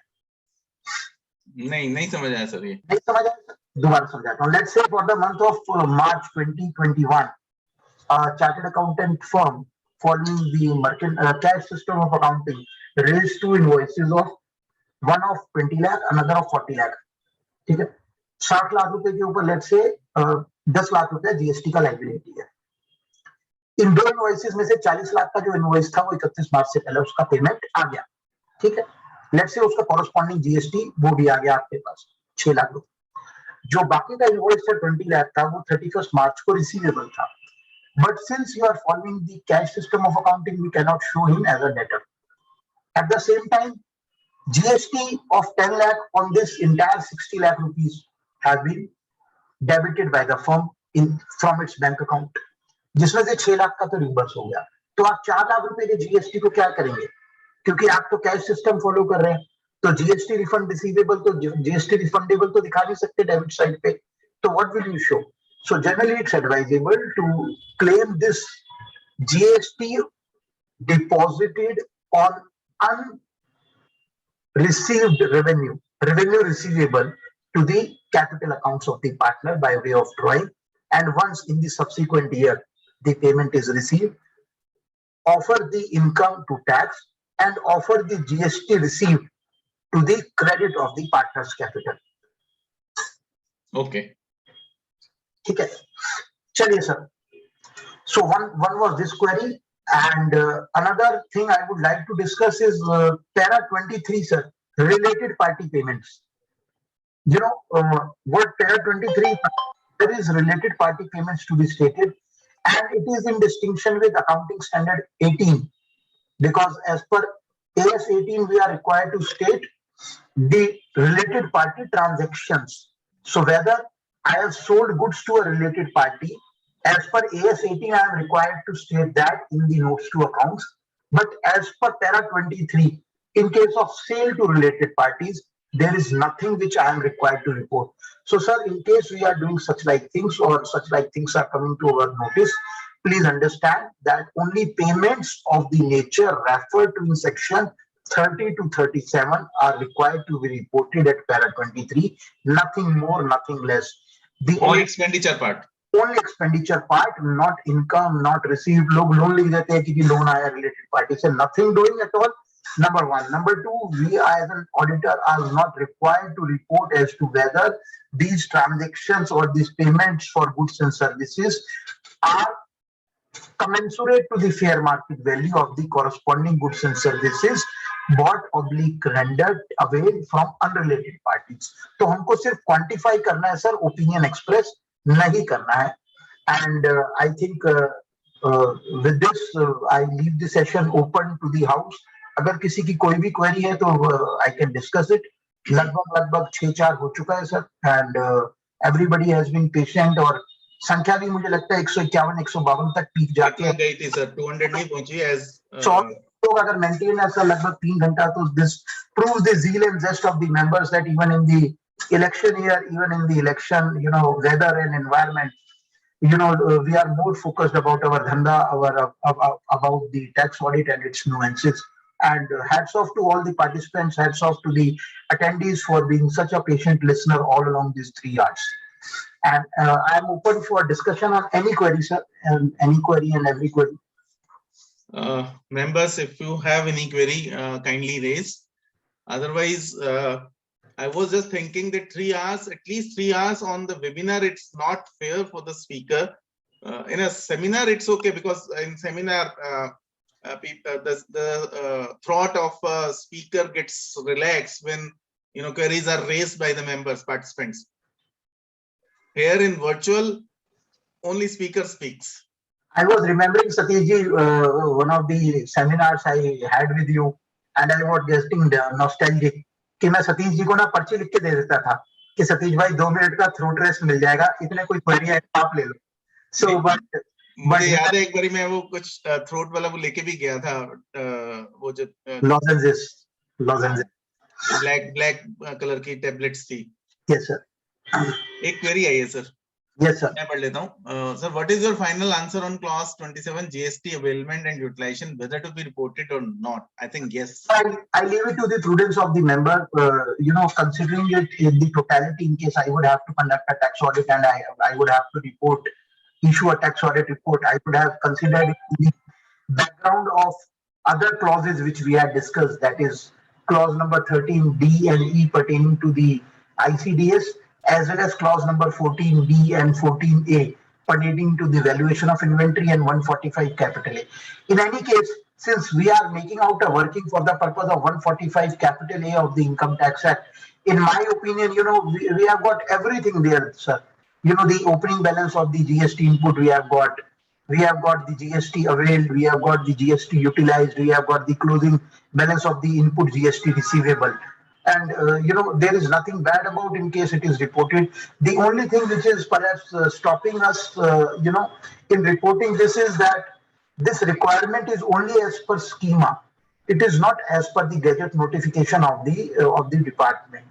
But if you look at it in the intention, in the background of the Form 3CD and with the evolvement of the indirect tax, especially the GST now, earlier we were giving it for ModVat, then we started giving it for SenVat, then the state level VAT came into picture, sale tax चला गया था, तो कभी दिया नहीं sir. नहीं दिया तो कोई बात नहीं सर, लोग देते थे, VAT में भी देते थे, सर्विस टैक्स में भी देते थे, so nothing bad about it. If you ask me purpose drivenly, if you have made working on 145A, yes, do it. And even if you don't intend to do it, my suggestion is that you give a disclaimer in the other observations that statutorily there is no notification, gadget notification vis-a-vis this query sought in the schema, and therefore in the absence of statutory notification in the gadget, the details have not been stated. However, the corresponding details are available with the tax auditor as part and parcel of his working papers. तो sir इससे क्या होगा कि जो भी आदमी query को पढ़ेगा, लेट्स से जो भी पढ़ेगा टैक्स ऑडिट रिपोर्ट को, so either he will be the SSC or the assessing officer. So अगर assessing officer पढ़ता है और आपके पास ये these workings are available, there is no denial about it that you can provide it to him. And at the same time, your expression, what you intended to tell to the revenue authorities, that it is not that you will start writing anything and everything without being statutorily required that we will send it. You give the legal sanctity, we will do it. If you say that you have incorrectly furnished the tax audit report, then we will challenge it from a different perspective. But if you are asking me as a tax auditor under 133(6), yes, I am obligated to give you, provide. Sir, for the ages we have been giving this information. What is coming to my mind is what could be the intention of the government for asking this information? These things are going to be mapped together. These things are going to be mapped together. I'll tell you, very recently, almost a fortnight ago, somebody told me that now the department is collecting the data based on the business codes of 3 years. That what is the change in the turnover region-wise CBDT? What is the change in the turnover, increase in the turnover, increase in the taxes, increase in the capital base of each business code wise? So perhaps they want to filter it out. Then secondly, let's take it on a different note also. With the augment and with the inception of technology, it is not only that the department is on a gaining side. We also as a council are on a much better footing, because now the traveling time has virtually lapsed. The ease of compliance is on our side. Obviously, the technology is there. Whenever a new technology or a new thing comes into, it comes up with the hiccups also. And with the efflux of time, with the modalities, they are being resolved also. Except that, some people were jibing कि यार पुराना वो किसान आंदोलन भी चला गया तो पुराना वेबसाइट भी ले आओ. So, but I'll take a small example here. Let's say we are contesting a 144 show cause, where the assessing officer has show cause that I am rejecting the books of accounts. Your gross profit for this year is very low, and therefore I am not satisfied and I am rejecting the books of accounts. Okay, wonderful. Perhaps with the afflux of time, I may write to the assessing officer that, notwithstanding the contentions and the material based on which you have proposed to reject the books of accounts and estimate the gross profit, you are requested to provide me the details of the comparable cases in my vicinity, in similar business, having similar factual paradox, so that the same may be refuted. अब देखिए technology का क्या benefit होगा. Assessing officer क्या कर सकता है? Verification unit को लिखेगा कि इस असेसी का बिजनेस कोड ये है, इसका टू दिल्ली तो दिल्ली चार्ज के अंदर इस फिल्टर को, बिजनेस कोड के अंदर फिल्टर को लगाकर आप नेट प्रॉफिट रेट और टर्नओवर का 100-150 असेसीज का असेसी 1 असेसी 2 उनके टैन नंबर को मास्क कर दीजिए और वो डाटा मुझे दे दीजिए. So, we need to see the details as to how the technology can be relevant to us, and at the same time, they need to be sensitized as to how, with the better usage of technology, they can do a taxpayer service and they can, collect the nectar from the flower without disturbing the basic structure of the flower. Yeah. With these remarks, I think I have been able to do justice to the topic, and I hope everybody's queries have been resolved. In case there are still any queries, you can mark them to. Yes, there is one query. That was an excellent presentation by CA Sidharth Jain. Okay. Thanks for inviting me, a CA from Chennai. So there are CAs who are attending from all across the country, and as usual, you have been very detailed, comprehensively. You have explained the clauses, different clauses, and हटके भी हमने तो बहुत सारी queries आपसे tax audit से हटके भी की. And as always, what is clarity has been superb. I am from Mumbai, Rashmi Gang. So members are saying thank you very much. You have been more clearer than their minds were, and now from this seminar, their tax audits, whatever we people would be doing, would be more informed and more better way they'll be doing this. Thank you very much. And from the core of my heart also, thank you very much. And thanks all the participants. Excellent session is the one comment came. Thank you. So thank you, sir.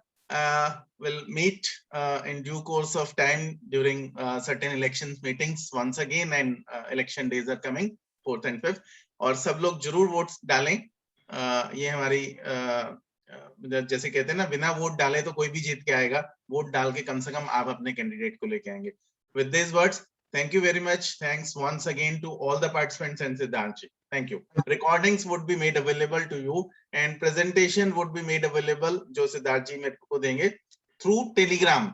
So you need to be on my Telegram link so that it reaches you. Thank you, sir. Jain. Jain, sir.